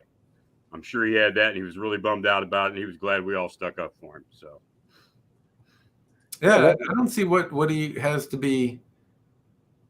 No, I told him that too. I thought he was honest. Yeah, like I said, anyone can watch a review and disagree with things, and that's totally fine. And anyone can throw out some knowledge, so hopefully we all benefit from it. Yep. He wasn't intentionally trying to mislead or be disingenuous at all. So I don't. That's really the line that you shouldn't cross. I didn't see that happening. No, I might argue that, like, hey, if you whack a stump with a shiny sword, like, it's going to look ugly, you know, but can't come out pretty after that. but I don't think that that's like a, you know, okay. But if I did a review and I was like, hey, you know, I just don't like the way the ska fits in my butt. I'm going right back there, Joe. I'm going right back to the poop analogies. I see that. A lot of people would be like, that's not a factor for me, man. You know, it held up well. I was able to break ice blocks with it. It held an edge great, you know, but it doesn't fit my butt well. I don't think people are going to, you know, if I say it doesn't get a recommend because of that, I don't think people are going to. They'll probably skip that. They'll be like, that had a lot of other redeeming qualities. I think I'm going to give it a try. Recommendation for your next drunken review should be that, Matt. There we go. If you're taking requests, that's what I'm making right now. Please. I'll ask you for advice on the camera work, Joe. Okay, I will. I'll let you know. I got special cameras for that kind of stuff. Flash screens. All right. I'll try to stay out of the gutter. I'm sorry. Sorry, everyone. So what else we got on the table, guys? How's everybody else doing in the room? I know John's doing a lot of business in the chat room. He's very busy, John, right now. Well, I wanted to show off this hoodie that I got from him. John, why do I have a hoodie? I'm very upset that I don't have an RVA hoodie, man. I bought mine. RVA Katana. I bought mine, Joe. It's got my name on it. I had to pay for my name on it. Oh, there you go, Samurai Byrd. That's man cool, man. That's awesome. Yeah, so you can get your name on him. Joe's guy will put your name on it. John about that. That's cool. That's why I paid for mine, to get my name on it. That's mad cool. All right. Yeah, it was nice. So what else you got coming on the horizon there, Matty boy? So many behind. I'm behind. So behind. Well, obviously, I know there's a dragon sword in the mix. I'm looking. Well, there's three of them. So dragon sword initially sent me a differentially hardened 1095 blade, and I reviewed that one already, and I gave it. It was kind of a delight. I really liked the sword. At the same time, they sent me a less expensive 9260 blade. I wanted to push that one to failure. I was planning actually on doing it today, but I lost the light outside. But I did push it quite a bit, and it's held up pretty well. And then they sent me another S7 blade, very similar to, I think, the one Kyle and Jardian got, and another one that is made of another thing. I'm not sure what that thing is. I got to look it up again. I have some Fidestazan, I think is how you say it. I unboxed a few of those that I have to get to. I did some playing with the Taisuki Nihonto, or I don't think they're Taisuki Nihonto anymore, just Taisuki, the SO5 blade. It didn't go well. It cuts really well, but there were some other critiques, I guess. You'll have to wait and find. What else? Somebody sent me a Meow Dao. I believe it's a piece from Ryan's sword, but a sword friend, Matt, who was the donor of the Croquet Stake of Doom, sent me a Meow Dao to play with, and it is surprisingly fun to move around. It does not feel like a big, heavy, dumb piece of hot garbage. I like it has a nice pipe back, and it's actually pretty cool to move. Yeah, lots of things. What else did I bring out? I have a Valiant Armory sword from when they used to manufacture in China, so it's not terribly applicable now, but it is not sharp enough to cut as well as it did, and it's also kind of floppy. Yeah, so I didn't know they used to manufacture in China. I had no idea. Yeah. Many moons ago, I think they did like the leather work or some assembly in the U.S., but their blades were manufactured in China, and that wasn't like a secret or anything like that at the time. They were pretty transparent about it. The prices they had though were also like $300 to $500, and now they're kind of tipping over Albion prices and stuff like that for made in the U.S. stuff. So it's from a different time when they were manufacturing, but very nice leather work. I was just actually really surprised because it was like a floppy noodle that wasn't particularly sharp, but it really popped water bottles apart and stuff, and it actually worked pretty well. But yeah, lots of things, and I have projects out my yin yang, Joe. You're backed up. I know. Yeah, I'm backed up. You're a busy man there, Matt. The swords are keeping me busy, and Yeah, hopefully there's a few vendors that I haven't seen before. Battle Blades is one that may send me something in the not too distant future.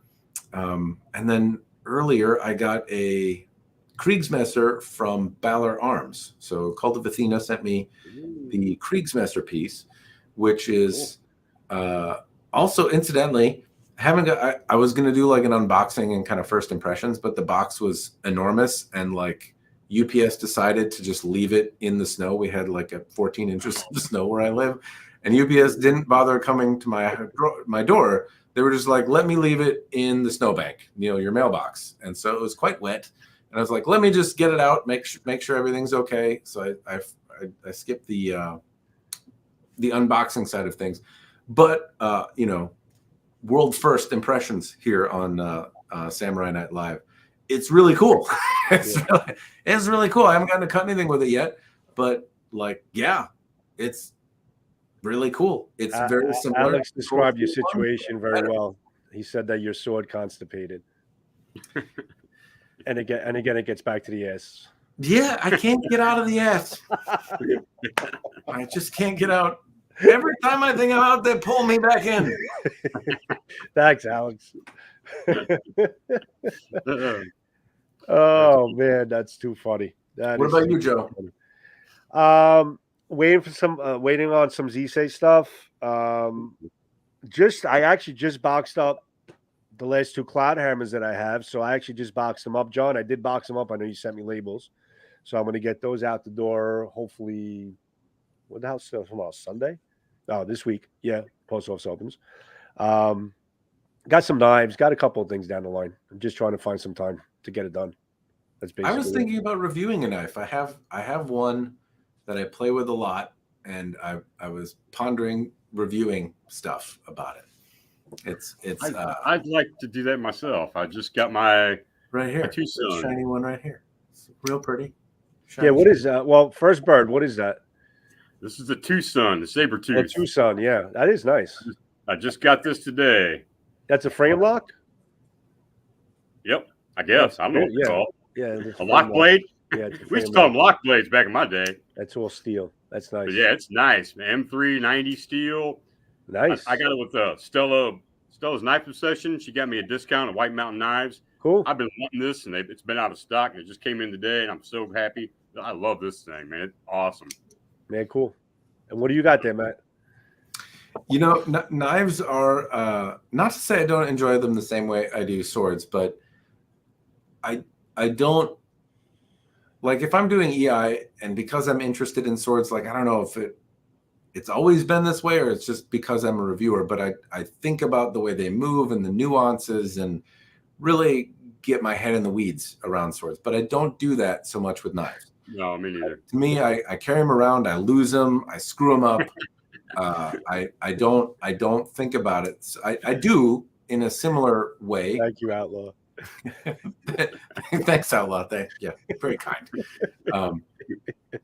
But they're very well. I appreciate the art. I also what I have in my collection with very little exception are tools. And this Alpha Hunter, it's a buck Alpha Hunter. Long way of answering your question, Joe. Was one of the first knives that I paid $100 for, which at the time was a lot of money when I bought this thing. And it's been with me. It's hung out for a very long time. I don't think they make this iteration anymore. I think they're a little different now. Pretty nice. I haven't seen that before. But I like a little nubby knife because big knives are great, but I have trouble like hanging on to them. They poke me, and I tend to move around a lot if I'm out and about, and actually like carrying a fixed blade. And I like a big belly on a knife, and I like a drop tip. And this is kind of like a bit of a chunky boy in comparison to like the typical drop tip I have. It has a little bit more character. Anyway, there are things I used to really love about it. This kind of the tang being exposed and sitting in your grip was something I used to really like, and like made me feel like I was in control of it. But now it's like I know better, and it's not as comfortable as it could be. And it's also really cold if you're outside which it's like below 0 10 months of the year where I live. So having metal on your hand is something I've come to not like so much. And that's incidentally one of the reasons I got a cold steel drop forged knife. And I was like, this is the dumbest thing that's ever existed, at least where I live. One of you drop it, like it's a very light shade, so it's really hard to find in the snow, and it's very heavy, and it just like sinks. Not that this is light, but like it becomes very hard to find. And it also will, like what's the movie where the kid gets his tongue stuck to the flagpole? But like I've grabbed it and like it's been stuck to my hand. My hand will freeze to it. Yeah, Christmas story. Yeah, it's a Christmas story, but like with knives, but with a cold steel drop forged knife. So not made to work in my area of the world. Well, the consensus in the chat is yes, Matt. They want you to do knife reviews. There you go. I appreciate that. I struggle to think of what the hell I'm going to add, because there are a lot of very competent, very talented knife reviewers, and I'm going to be like, this is great for opening boxes. And that's what mine's going to be like. I got this knife. I really like it. I love this lock blade. And then I've noticed. I've looked at other people that review knives, because I don't know the lingo so much. And so as I think about like, well, what are, not to necessarily copy somebody, but like what information do people care about that if I wanted to share something, I could actually make something worth your time.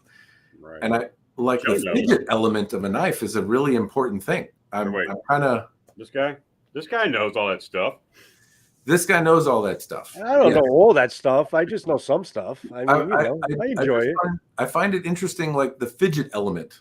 Like, what does it sound like? And like, how do you twirl? Like, does it, like, almost like there's this crack element to it. Like, hey, if you smoke it, does it make you high a little bit? Like, does it? What's a fidget king and what's not a fidget king and what's I don't know. A lot of people just basically throw that whole. They get a little too carried away with the detent and this and that. I don't give a shit about that too much.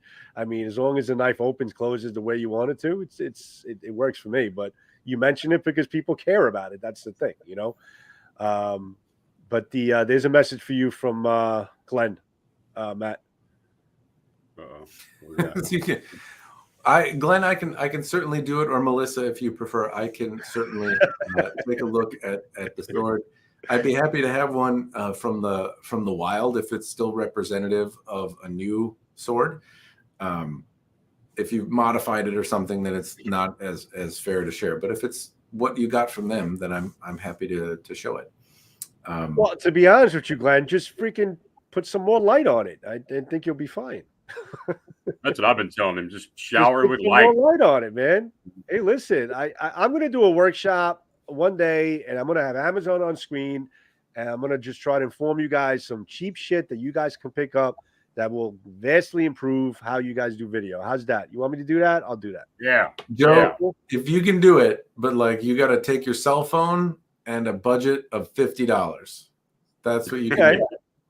You want to laugh, guys? Let me tell you something. Because I'm doing where's hold on. Let me get it. It's actually in the back. See, that's hard for him to do, Matt, is to show them $50 and $100 steak. The guy's got $1,000 of equipment, man.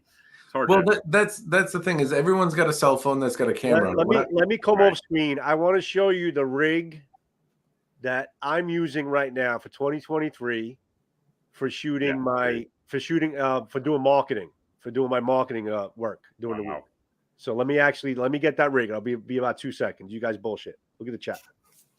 When I started doing YouTube videos, I used like this little potato red camera that I got off Woot that was like $100, and it was like an action GoPro kind of camera. Right. And then like cell phone cameras got better, and I used those. Right. But now like people have a cell phone camera, but like where do you use it, and how do you make it so that it doesn't make you nauseous if you do it?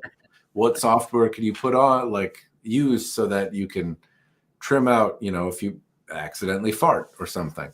So I got one right back to butt jokes. Sorry. Hey, I agree with the analogy. Everybody can relate to it. Everyone can relate. I mean, I'm everybody does. somewhat famous for it in the office too. Like I don't have. I make a lot of poop analogies. It's very relatable. Has everybody said, "Well, I don't get it"? Well, no. Apart from like, hey, the analogy itself, like you do work as a professional, maybe say shit fewer times in a day. Well, yeah, but has anybody displaced the analogy itself? No. Said, well, that doesn't work for me. I don't understand. Usually they're grasped right away, and that's I'm like, well, efficiency. You know, it always works. It always works. I would take those couple compliments and just that's fine. It's worth the whole effort's worth it in the end. So stick with there we go. Oh, here we go. When I started with the marketing, I was using all my high-end cameras or my mirrorless cameras, sound mixers, the whole 9 yards. But now we made a change because the analytics are calling for it. But a lot of what we're doing is more a lot of short content, shorts, reels, TikTok, and stuff like that, because that's what's really driving the algorithm right now for a lot of these businesses and shit. But they completely changed over from me going with a whole bunch of shit to basically this rig right here. Wow. Okay, this is an iPhone 14 Pro Max, which I didn't pay for, but an iPhone, the whole rig with the handles, the light, microphone, wireless for the lavalier, hooked up to the bottom, and that's basically how I do, most of my marketing now with this whole rig right here. Huh.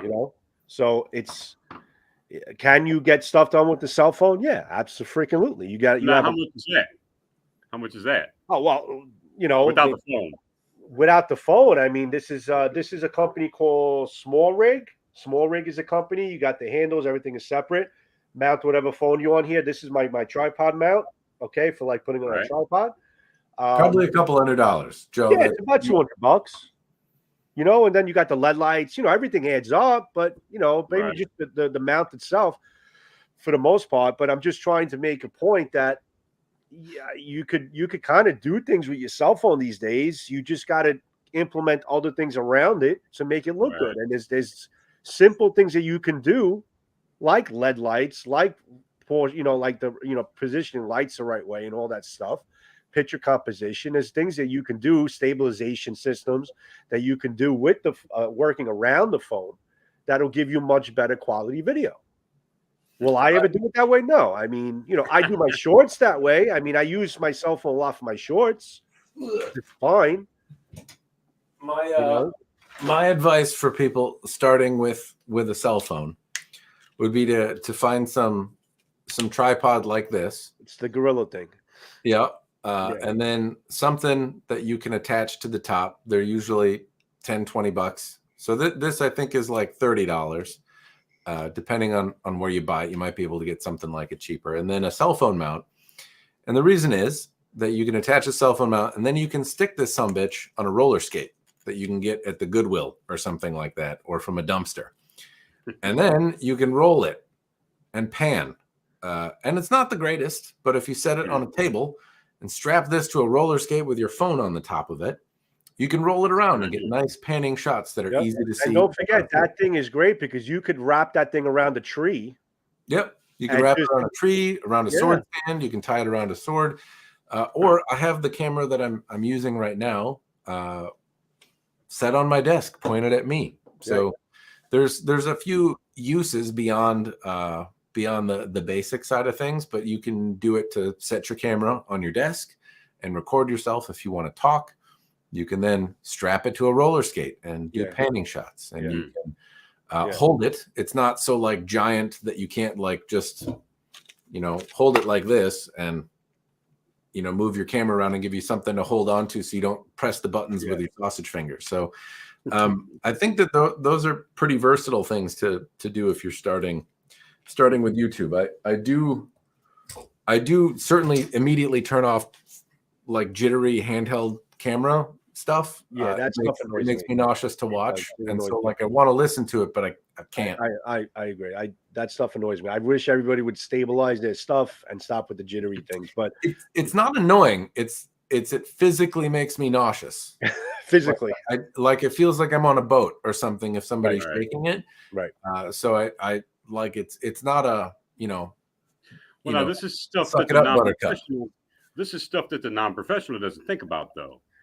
Maybe they might not even know they're doing that. Like but that's why it's a good workshop to have. That I'll do my research first. I'll see what's out there. I'll see like simple fixes. Okay, you have it.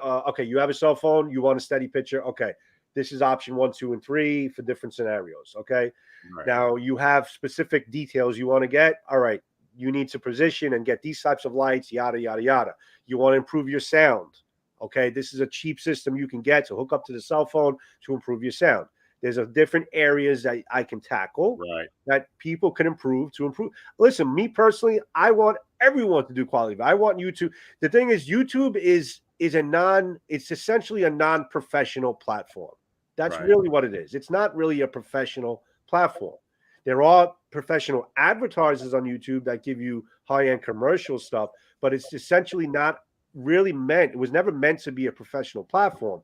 But I would love to be able to watch YouTube and see more of the good stuff, basically the steady and just to see what you're talking about. That's I'm not asking for much. It can be stuff that looks like it was filmed on a potato from 1995. I'll still watch it. The sound, if I don't mind turning it up. Like I'm very forgiving when it comes to the video stuff that I'm watching. But like camera jitter is just one thing that's tough to do. And it also depends. Like some people are watching YouTube while they're on the bus and stuff shaking, and they're watching it on a phone that they're holding horizontally and the screen's, little teeny little thing. And so the bouncing doesn't throw you off so much. But I work from home and I might watch YouTube or something on a lunch break, and I'm watching it on a large monitor, and I watch it in full screen because I'm old and can't see good. And so basically my whole fucking world is shaking when your camera is shaking. Right. And then I'm like, I can't watch this. I got to go to the bathroom right now. Glenn, it doesn't have anything to do with the phone. Every phone, as long as it's a fairly new phone, for the most part, every phone can be rigged up to do better things with. Yeah. So it really has nothing to do with the phone. Yep. Just like what you're seeing with all of us. Like all of us have a camera that's stable, that's set on a table or something. So hopefully we're not bouncing around too much.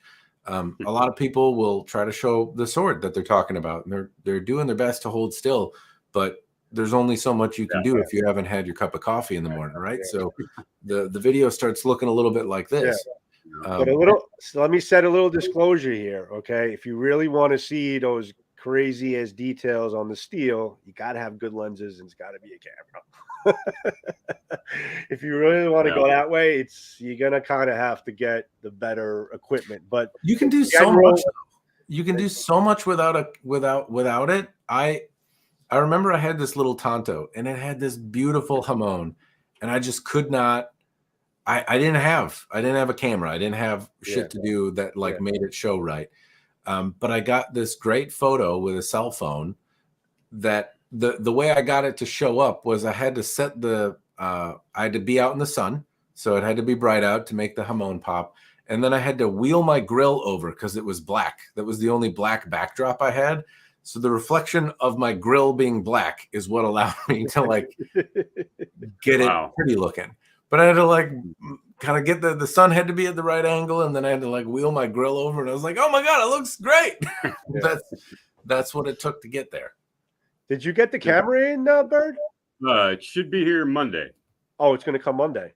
Yep, tomorrow Monday. I think Monday. He's saying that the quality's better. I think though, Outlaw, the quality is better is because my internet is better than Byrd's. Probably. Well, I got my big light here right in front of me too, so I don't know. I worked on my lighting. You'll be surprised how much of a difference when you're streaming, when you have a really good, powerful internet signal, how much of a difference it makes. I always say I know I want to move out of New York one day, but I have to move to wherever Fios is. So I have to see where Fios is, and that's where I'm moving to, because I cannot move into a place that doesn't have Fios. Fios, huh? Verizon Fios. It's got to be fiber. I need fiber. Fiber optics. Fiber. Yeah. I need fiber. Yeah. I need it too, but for a different reason. Oh, back to butt stuff. Here we go. With There was no smart ass analogy that followed that one, so that was just a butt joke. It's always on the mind. It's okay. It's all right. We can make this a butt channel. It doesn't matter. There we go. Who's No. Went right into the gutter. It's because Outlaw Samurai and his $2 donation. He got me. So the premise is, guys, let's make better video on YouTube. That is the premise. One of the premises of this video. And don't talk shit if you can't back it up. I'm just saying, like, I over time I've invested more in like camera equipment and stuff like that, and I enjoy photography and blah blah blah blah blah. And hopefully people enjoy it. But there's lots of people who make stuff with a cell phone, and I enjoy their channel, and I find it meaningful and helpful. And I don't think you have to, and that's why it's like a fun challenge. I've thought about making a video as well with a cell phone just to like see, hey, what could I do with my cell phone and $50? What could be done? So some of that stuff. I did a katana review with a cell phone. Yeah, you did the challenge. Yeah, I did a katana review with a cell phone. But then you stuck it on like really expensive mounting equipment. I know, because I can't help myself. What do you do? I have to put on a freaking slider. I mean, Listen, what it comes down to is the point that I do it for a living. It's what I do. It's what I grew up with. It's all I know. So I can't see past doing video any other way. That's just the way I personally perceive it. You may have somebody else who's getting into YouTube that's in my line of work, and he might feel the same way. Most people don't do my line of work that are on YouTube. They're just, they're starting with the cell phones. So I'm not knocking anybody for how they do it, but there are ways to work around it to make it better. That's all I'm saying. I'll never change. I'll always do what I do, and that's it. I'm happy doing it. I enjoy it. Don't change it, Joe. I mean, your photos are just immaculate. Video, I enjoy it. I just enjoy it. That's it. It's a tough sell, though, right? So if you're not into photography, videography kind of stuff, and YouTube, you want to share some knowledge, you want to be a part of the community, you want to chip in. The idea of spending effectively the cost of a sword on equipment so that you can do that, kind of like, and maybe you're not gonna. Maybe you'll like dip your toe in the water, see what happens, but like it's a big investment, right? And I think a lot of people get overwhelmed with the amount of crap that it can be, and just never start. And it can be really simple, right? You don't have to. You can use a cell phone and your hands. Somebody might vomit if you don't like put it on something to hold it, because the shake is a big one. But like you don't need anything else. You can totally just tape it to a roller skater. You're welcome. I'm just tracking down now. Thank you. Right on. Well, I mean, you're talking to a guy right here.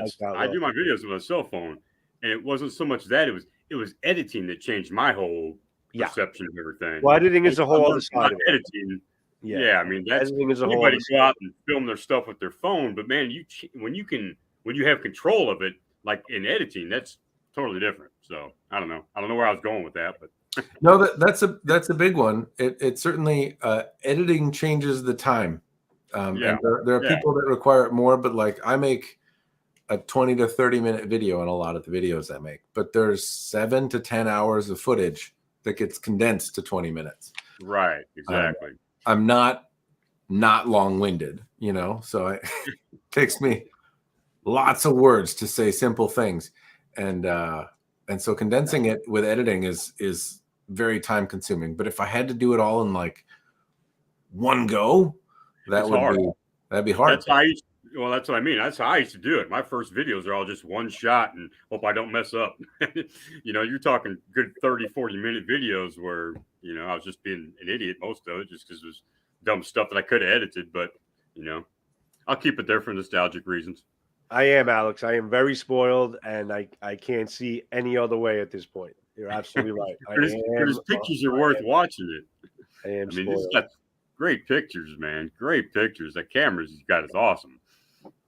Yeah, but that's it. It's just, again, I would never recommend them to anyone who's not serious about photography or video, because it doesn't make any rhyme or reason or sense for someone to invest that much on just doing YouTube video, unless they want to. And then there are options. There's smaller cameras that do good jobs, that that have great quality, that are not going to be crazy expensive. There's cheaper types of lenses. There are options out there. That's what I'm saying, guys. There's a lot of freaking options out there today. There really is. There's a ton of options. I did not used to be interested in photography. It was having a child that prompted, like, before I was like, I'm here. I'm gonna like live in the moment and I'll remember stuff and I don't need to take photos. And I traveled all around the world and like did not take but like 6 photos of any place I went. Now I don't remember it so great. I wish I had a couple pictures.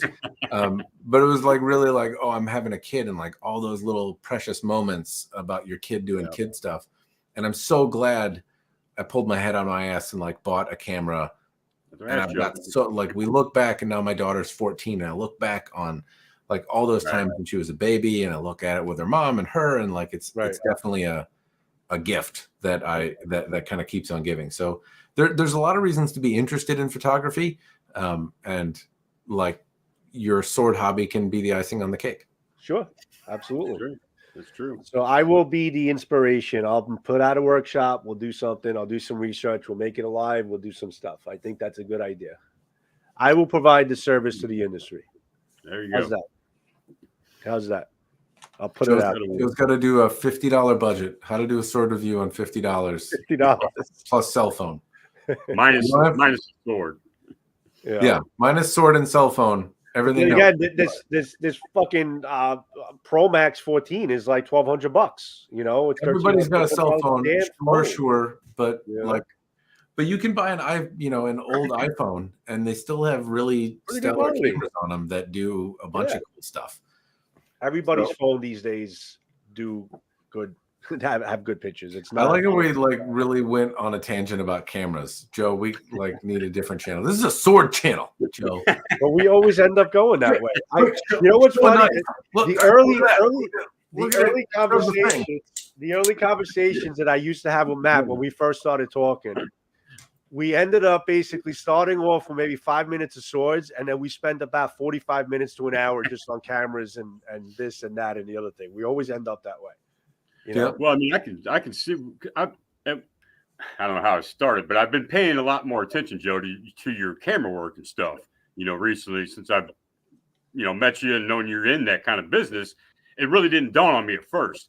And then I started putting that with watching your videos. It's like, man, that camera's just the way he's working. It's just cool, and I get a lot of tips from just watching you do that. You know who really understands me? And I actually put out a community post on the comment that he put on a Chattanooga Chop, which is awesome. And I don't know if he's still in the room. I love that dude, man. He's an intelligent dude. He's not just a chop everything. He's a really intelligent dude. Like, you don't hear him talking a lot, but he's very intelligent. No, and I've talked to him on the phone a few times. He's a good guy, man. He's awesome. But he gets me. I mean, he actually broke down my video. He's like, you were trying to do this, that, and the other thing. I'm like, bro, you fucking get me, man. You know what I'm saying? I says, thank you. I mean, not many people really get what I'm trying to do here, but that was cool. Somebody understands you, Joe. Somebody understands me. Your passion for cinematography. I'm so happy somebody understands my madness. So that's it, guys. We've been on for about an hour and 43 minutes. It's been a lot of fun, man. Yes, it is. I got a lot off my back, so that was cool. Well, you know what? I think this was very productive for you, Byrd, because yes, I think you're going to get another sword out of it. Well, it wasn't my goal, but thank you, John. Thanks for coming in. He's the White Knight of the chat. So hopefully we can correct that, and then we'll move on from there. But I want to start getting into Murasami. I have to reach out to them. I want to see what Murasami has to offer. Wait until you see what I got coming. He's just finishing them up. He'll probably be done in a couple weeks. I got some really nice custom jobs from him. L6? Not only L6, but it's, man, I don't want to give it away, but I probably should anyway. I got a deep Suri Unakubi. Ooh. If you can imagine that. Ooh. An L6 deep Suri Unakubi with like a 3-inch sword, like my Ryan sword. I mean, it's almost like a tachi, but it looks like a katana. The handle's straight. The handle doesn't curve with it like a tachi. The blade curves, and then the handle goes straight. So that should be the ultimate sword, I'm hoping. I'm excited to cut with this thing because I've always had an opinion about Damascus being on being used as a sword steel. Right. As I always far heard as it's softer. I always heard you it know was what I'm real saying? soft. I've always had my opinion as far as it's pretty to look at if it's done well. But I've always had an opinion. This particular and you're not going to see it on this stupid camera. Can I you see seen it? that earlier, Joe, and I'm with you. I don't like Damascus, but I like the way that You see blade that? looks. You see that Hamon, that like box Hamon they have going on? But this particular one is cool because this is a Sanmai construction. Is it crisscrossing? It's crisscrossing. That's what it Can looks you like. That's see what I it? thought. Can That's you what I see it? thought when I seen your video. I'm like, is that crisscrossing? Yeah, Like, it's crisscrossing, and you can wow. see where the Sanmai, where the Ha is the hardened steel. It's not Damascus all the way to the edge Huh. because it's a Sanmai construction. You ever seen anything like that, Matt? Not with that particular pattern. No, Yeah. there's a lot of different types of Damascus patterns. Well, you saw my though. video. I mean, you saw what it Yeah. looks like on the close up. That's why these cameras suck, and you need a good camera. Who made that one? This is Cloudhammer. This is Cloudhammer. It's okay. They basically, John had told me this is a functional Damascus blade. They took a variety of good steels, made the Damascus, but they also made it in a Sanmai construction, and Sanmai as far as where the hard parts are and where the soft core is. So I'm actually looking forward to cutting with this thing, and I'm not going to go easy on it. I'll do my normal thing and see how it works out. But I'm actually pretty excited to see how this works out. Hoot and a holler. There we go. I mean, if you see this thing, this monstrosity over here. Yes, okay. What's that?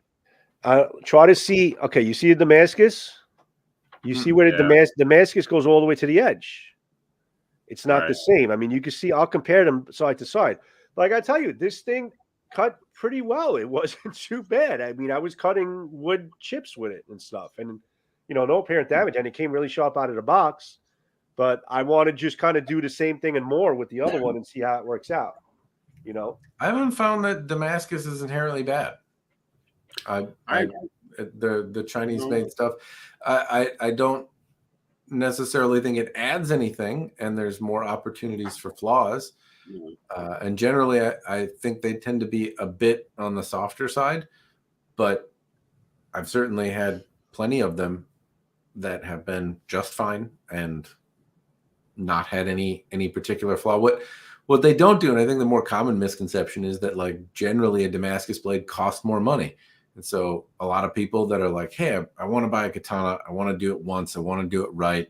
And the movies say like folding stuff is better. It looks so much cooler. That's a better thing. And they cost more money. So they must be better. And it's kind of sobering and weird to be like, but that, like, it's just, it might be better like in different ways, but it's not going to like cut stuff better. Arguably, there's more opportunity for it to cut stuff worse. Mm-hmm.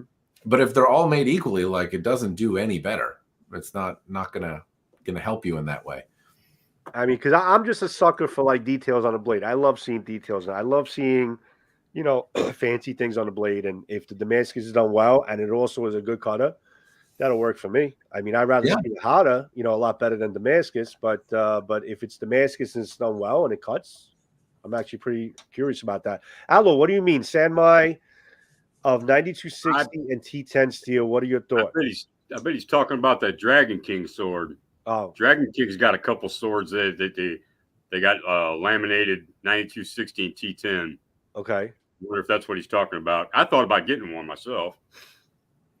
I mean, that's kind of the cool part about lamination. In theory, right, you can have steels with different properties that do different things better. So you can have kind of the flexibility of a 9260 spring steel blade, and you can have the edge retention of a T10 blade. And then, maybe you get something that can slap bamboo and bludgeon it to death just as well as it can cut it and hold an edge. I'm very suspect, though, when that happens because it's real. Well, I don't know how hard it is to do. I don't make swords, but I don't know anyone that does it well. I haven't found that laminated blades do anything better.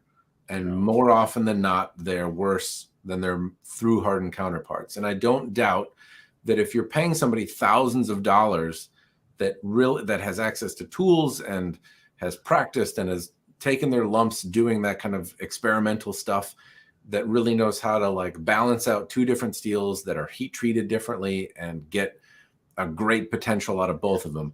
I imagine it's possible, but I really profoundly doubt that there's a sword for hundreds of dollars that does that.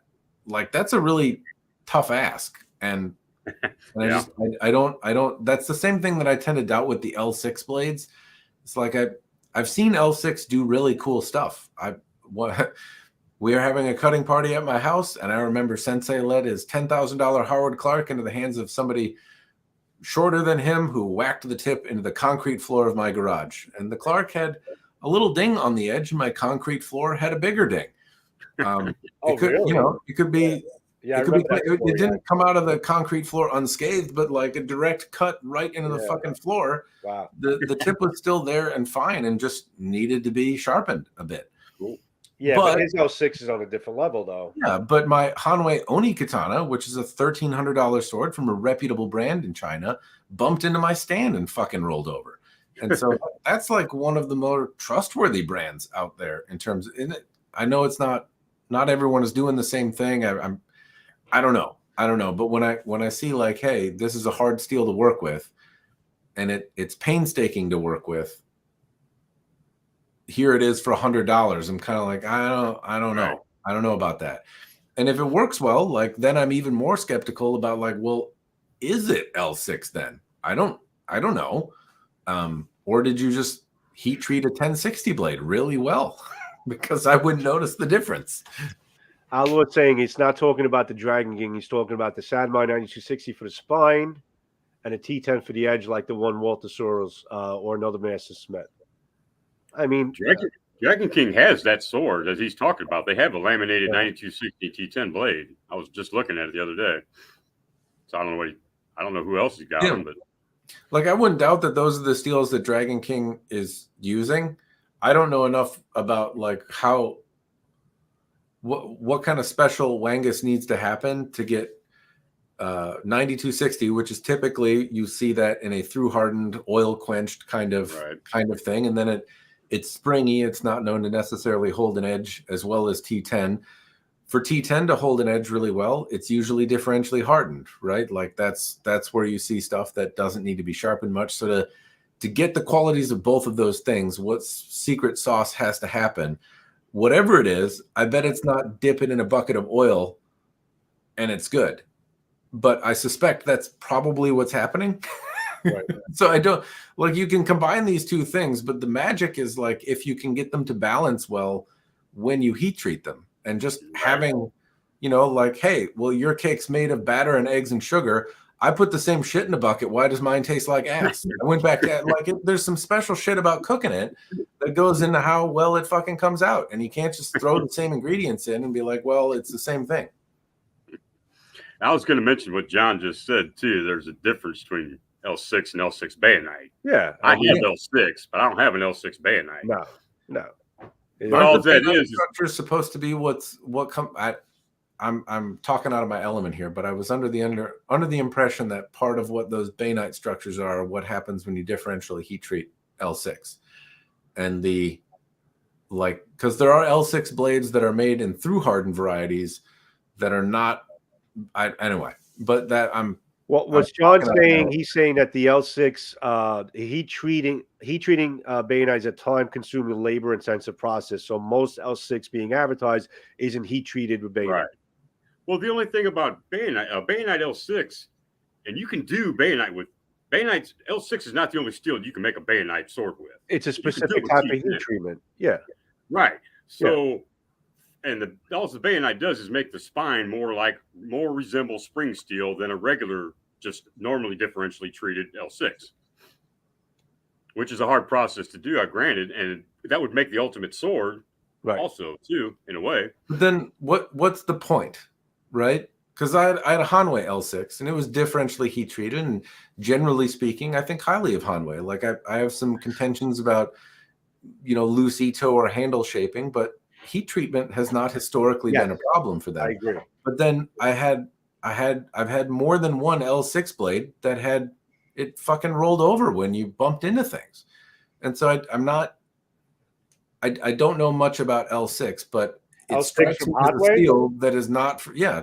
L6. I've had a praying mantis that took edge roll pretty easily. This was before I did YouTube reviews and bitched about it. And then I got an Oni katana and I bumped my stand. I wasn't even trying to hit the stand, just kind of little nudge. Same stand I use today and cut into all the time. It's got way more chunks of swords in it now than it ever did. And no other sword has rolled by bumping into my stand. I got so I believe that Hanwei produced it out of L6. I don't have any reason to suspect that they would lie about the steel used. And I believe it's differentially hardened because I could see it, and I don't think it was etched in there, nearest I could tell. But it seems like that steel doesn't act well if you don't know what you're doing with it. Well, that's probably true if you don't know what you're doing with it. But I mean, the new L6s I got, I've chopped the biggest bamboo that I could find back in the Grove, and I mean, it just went through it like nothing. Listen, it's the strongest swords I got. At the end of the day, guys, and I may be naive by saying this, but I my blanket statement, because there's a lot of people that say, oh yeah, well L6, if it's not made, there's two ways of making L6 with this type of carbon content, like Alex had mentioned it, and it makes sense. This type of carbon content and the proper carbon content. So if it's a cheaper L6, it's not going to perform like an L6. So ultimately, what I'm trying to say is, I don't give a shit if you got T10, 1060, 1045, L6, S7, S5, W2. Am I missing any? It really, it's in the hands of the smith, and if he has skill in producing this and working with the steel the right way and do it the way it's meant to be, then that will be a strong sword. So, like, everybody's claiming, clamoring about L6, but you could go get L6 from maybe an Amazon seller. Are you going to expect to have an amazing blade because it's amazing cutting sword, amazing durable sword? It's not going to scratch and all this crap, and I'm going to go cut 5-inch bamboo stalks because it's L6? Not necessarily, because you don't know. I mean, I think it has to do with the reputation and the skill of the forge that's producing that particular steel. And I think we're saying the same thing, Joe. I don't disagree that I don't really care what it's made out of either necessarily. But what I find suspect is L6 has a reputation for being a super steel. And so when people see it, they think of it the same way they do when they see the amount of horsepower in a car or something. It's like this feature set that's supposed to mean durability. And I just haven't found that to be the case outside of Howard Clark. And I understand that other people have had other experiences. I don't know, but if again you're buying something and you're assuming that, hey, this L6 sword must be better than this 1060 sword, I disagree. My 1060 Ronin Dojo Pro leagues better in terms of durability than my $1,300 Oni katana or my $1,300 Praying Mantis made of L6 by a reputable company. So I imagine some people can, but like when there's an Amazon seller like Murasame, right? I don't know them. I haven't had any experience with them. Maybe they're great, but since I don't know them, like I'd be inherently really leery about like, hey, let's give you a go with this really exotic super steel that if you screw it up is basically worthless. But your sword is expensive because it's made of L6, and if it is, I'm sure it costs you more money. But I'm sure you do a great job with 1060. So why bother? Yeah. Well, I mean, I agree with John. I was just going to mention this too. John. Well, he got that information. He commented later. He says he got that information from the Cloudhammer boss. That's what he told him. That he. Well, I totally agree. My L6 forms on the T10. My L6 is tougher than all my T10s, even my JQ T10s, which I can chop a tree down with them things. It's the L6 is still a little bit tougher. Okay. Generally. And what brands are you talking about right now? Murasame or other brands? Murasame and Shang are the only examples I have. Shang sword. Okay. I thought L6 was supposed to be softer. Like edge retention historically is one of those things that is not. It wasn't great at it. It was really resilient stuff, but like the Clark blades are not like don't hold an edge as long. Like he makes 1086 blades and L6 blades, and the L6 ones tend to require sharpening a little more frequently than the 1086 pieces. I don't find that. No, I haven't sharpened mine since I sharpened them. I don't even think I've honed them. They still stayed edges just fine. Let me blow your mind a little bit, Byrd. What if it's not really L6? I don't care what it is. It's tougher than anything else I got, so I'll take it. That's I kind call of it a unicorn. I don't care. Right? I don't care either. And like genuinely, if they make a good sword and they're making it out of, old mashed potatoes, I don't really care if it does the thing.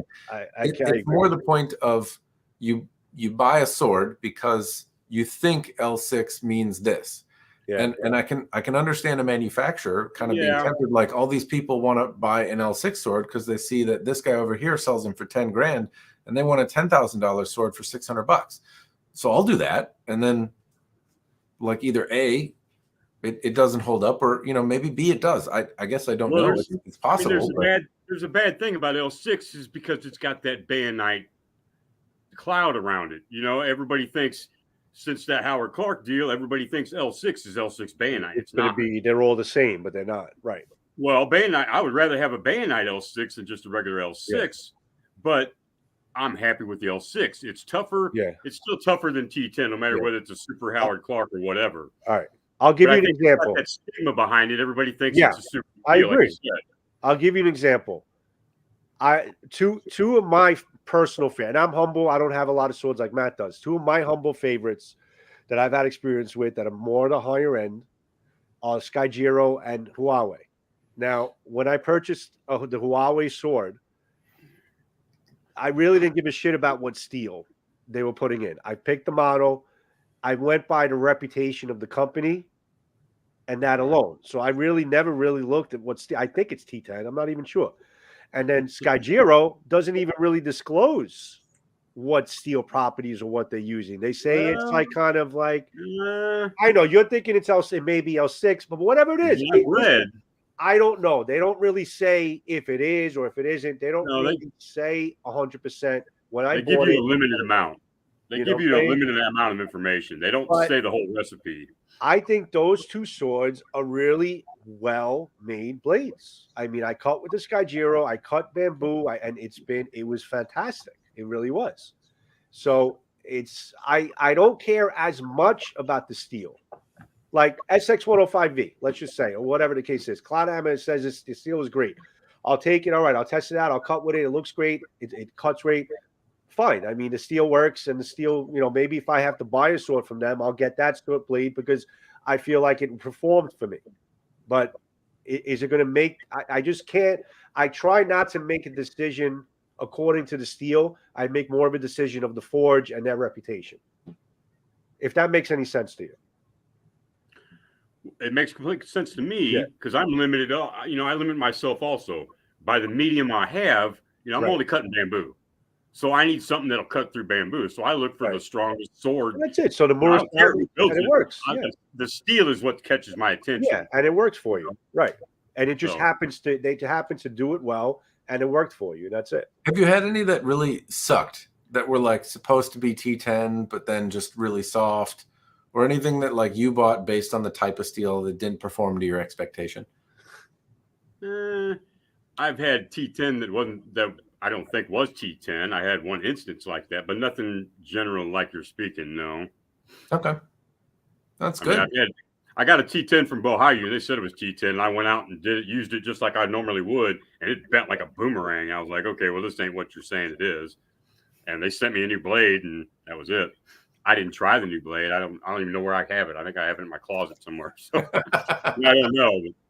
But I just never bought that model again. I didn't know if it was something with the model or how you messed something up. I have no idea. I didn't investigate it any further. So I haven't had a problem with any of their swords since. So, Roy, I think vibranium is coming onto the market. I think it got popular from the Black Panther movie, and I think somebody's going to come out with a vibranium sword. I can guarantee it. I will guarantee that. It'll be sold from Mini Katana. Mini Katana. Yeah.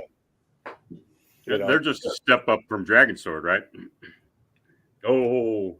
No, I don't think so. Mini Katana, I haven't played with one. I might get a sample from them in the not too distant future. I've been chatting with somebody over there. I know they have a lot of... They got high end stuff, don't they? I mean, they got low end cosplay. They go from fantasy, which is Yeah, there's a lot of anime type swords. Anime, not fantasy, kind of anime. stuff. Yeah. And then there's a few high-end pieces that are there, but it seems like the majority of what they're selling are kind of more dominantly anime, fantasy kind of related things. Did you see that guy's review? What's his name? Cerberus Arms? Yeah. Did you see his review on the mini with the anime swords? Yeah. Yeah, I think he actually did a good job on it. He did a really nice job. He does good work. I mean, his stuff is good. He does a good job on his reviews for the most part. He makes it fun. He does. He makes it. I think I end up being like a college professor with tenure. It seems to be the way I talk on YouTube. Like blah blah. I don't care if you guys sign up for classes or not. I'm here anyway. I ain't paid either way. But he does a good job of making it fun, you know. And it's one of those things that like makes me ponder how YouTube works. I try to be thorough, but I admit that like one of the more popular videos that I have is a response to Shogo, where I made a short in response. And one thing that I did in that short is I skipped over the part where like he was saying, hey, I wouldn't buy a foreign made katana. One of the reasons is that it's illegal in Japan. Right. I didn't even bother addressing that because I was wondering about that, because man. it's obviously legal. Like I thought it was self-evident, and I only have 60 seconds to talk. But 90% of the comments are about like, well, it's legal. Well, it's legal for you. Well, it's legal. Well, it's legal. And even though in the comments I put like, this is obvious, here are the other reference, nobody reads the details or any of that kind of stuff. So I have tons of comments that are like, hey, asshole, like it's illegal. And so by just like omitting stuff, it created this contentious argument that has more engagement than any video I've made recently. Right. And I like in the details, I'm like, I totally respect his opinion. It is legal, like, and there's more stuff, but you know, here are just two thoughts. I totally agree with you because I seen that video and I didn't know what I was like. Whoa, he's starting something here. I had to go to the description for the video even started, and then that explained it. I'm like, okay, all right. Yeah, no, not trying to start anything. Just like you have 60 seconds to address a point, and part of like, I mean, like it already takes me 3 minutes to get through the disclosures on one of the normal videos I make. Like, what am I supposed to do in fucking 60 seconds? Yeah. I'm just trying to say like, well, I think I disagree. Like so I skipped over the part that I thought was painfully obvious, but I didn't like apparently not good enough. The amount of commentary that I got, but the point is that creates engagement, and how that ties to Cerberus Arms is I think a lot of what he does is he makes it fun and it's laughable, and if you get the joke, you get it. If you don't get it, you're engaging with it still. Like you're typing an angry comment that goes like, well, actually, anime, like, and it's still YouTube still likes that stuff. So I think he does a good job of. He does a great job. His whole production value is excellent, but he's not solo on it. He does it. He has people working with him, shooting him and assisting him. So he's not. He's got a lot of. I mean, what is he up to now? About 500. Well, his name's D, and he runs the Node channel. So he's got a different, like Cerberus Arms, I believe, is his kind of. He's focused it a little bit more on doing kind of sword weapon stuff. Yeah. But now he runs Node, which has a few million subscribers. So he's a bigger. Yeah, he's a bigger deal. He's a big shot. Yeah. So what he's doing as far as his lighting, he's got a team of people working with him to produce those. I think he shoots most of it in his condo himself. I don't think. No, he has. I could tell because there's a lot of shots. Unless he's got a robotic, like one of those remote sliders, he may have one of those remote sliders. But I seen a lot of his stuff has as he's talking, he's got the camera slider. But he may have like probably a remote on a remote or something like that where it's moving on its own. But it looks like he's got people. I'm not sure, but I was thinking he was a smaller operation, at least for that side of his YouTube. But I don't know. I haven't talked to him about it. Yeah. But I do think he makes it fun. Right. I think he makes it fun. And I remember he gave me a shout out in one of the videos, and it's a different audience than I had before, because like I'm kind of in the weeds about swords, And so a lot of the questions I get are like, hey, Matt, if you were going to fight in a feudal Japanese war and needed to defeat a pike formation, what kind of, like usually I get these nuanced in the weeds kind of questions. And then it switched over to like, which anime katana do you think would cut through the earth? Like there was like just a different kind of interesting, different level of interest in swords. Right. Or not, that maybe speaks ill. And I don't mean it that way. Just there was a different level of interest, a different place where the interest started. And so like a different audience, I think, follows him to some degree. But I like that he's introducing them to sword companies and right. Well, like, I mean, especially when he did that the anime swords, you could tell by the comments and people that are commenting and stuff, and they're saying, "Oh wow, that painted blade is beautiful." You know what I'm saying? I never saw such a beautiful blade in my life. And listen, I have my own opinion on anime, but an Evan Nihonto collector is listening to us talk about Chinese-made swords from L6 and T10, and they're like idiots. It's the same thing. Everyone's got their, and then somebody's listening to them and be like, "Oh, Japanese swords are so beautiful," and they're like, "Well, actually, the Celts did pattern welding." Blah, blah. And like everyone can be a snob about their own thing. But the point is that they are, and as we, at least the three of us here, talk about swords and review them on the internet in an effort to help people make informed decisions with their money, and that's what a lot of people want. I mean, if you look at like the amount of swords that go out, think about all the companies that are out there making katana. I did a tier list the other day in a live, and I talked for 2 hours about different sword companies and my experiences with them. I only had like half of them, and I still forgot or missed like another 10 or 15 of them. And that was just from the people that could chime in on the live. Right. Like there's so many companies out there making katana all the time, selling every day. And I don't know that we have a view of what we like and the people that use them, but like there's all these other people out there buying swords and doing stuff with them, whether it be hanging them on their wall or I don't know what you do with a painted katana, honestly, but they did. Well, I mean, he showed it. I mean, he showed that basically they kind of painted over the freaking edge, and it was kind of diminishing the cutting. I mean, but I don't think that's really the point of why they make these anime swords. I think they're more just showpieces. I mean, that's why people buy them. They want something. Listen, there's a big market for anime. There's a big market for video games, and I mean, you look at like not God of War, Kratos. What's that freaking game? God of War. Mm-hmm. He's got some amazing weapons there. I mean, and people want to have those weapons. So if there's a market for it, they're going to make them. That's just what it is. As long as you know exactly what you're presented with. That's all. I know Mini Katana's got a lot of subs. I know that. Well, Mini Katana has a lot of. Mini Katana is just as popular as True Katana. I mean, they have a big following of buyers. And to be honest with you, my video that gets watched on a day-to-day basis that has the most views is the review I made on Yes Katana. Okay, wow. I answer comments constantly on that freaking video, and I did that video about 2 years ago. No. Year and a half ago, whatever. Yeah. Yes Katana or True Katana? I'm sorry, True Katana. Yes. Oh, I was going to say.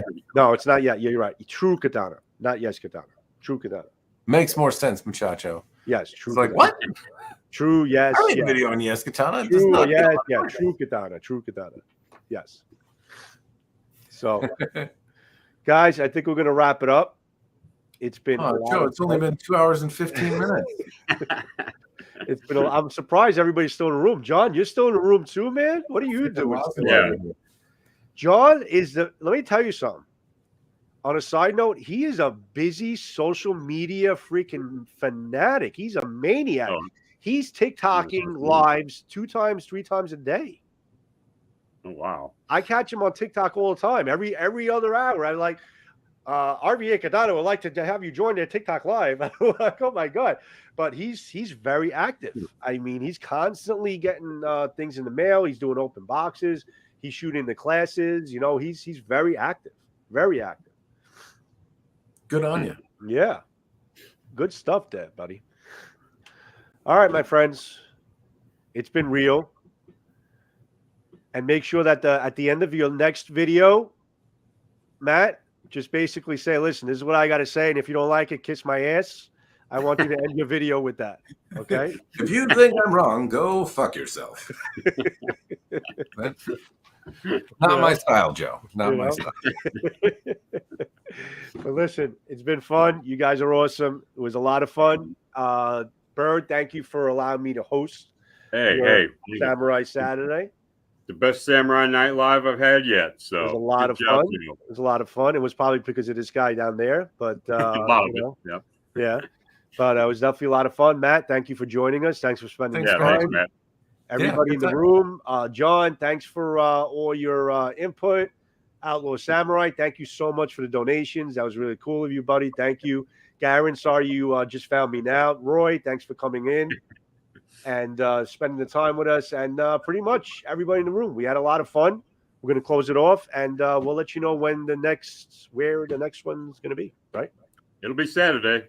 Who knows where it'll be? Saturday. We'll see where it's going to be, but it'll be Saturday. All right, guys. Have a good evening. It was a pleasure. Right, thanks, Joe. Thanks, Matt. Much love. Stay on the line, guys. I'm just going to end the broadcast. All right. Have a good night, guys. Ciao, ciao. Bye-bye.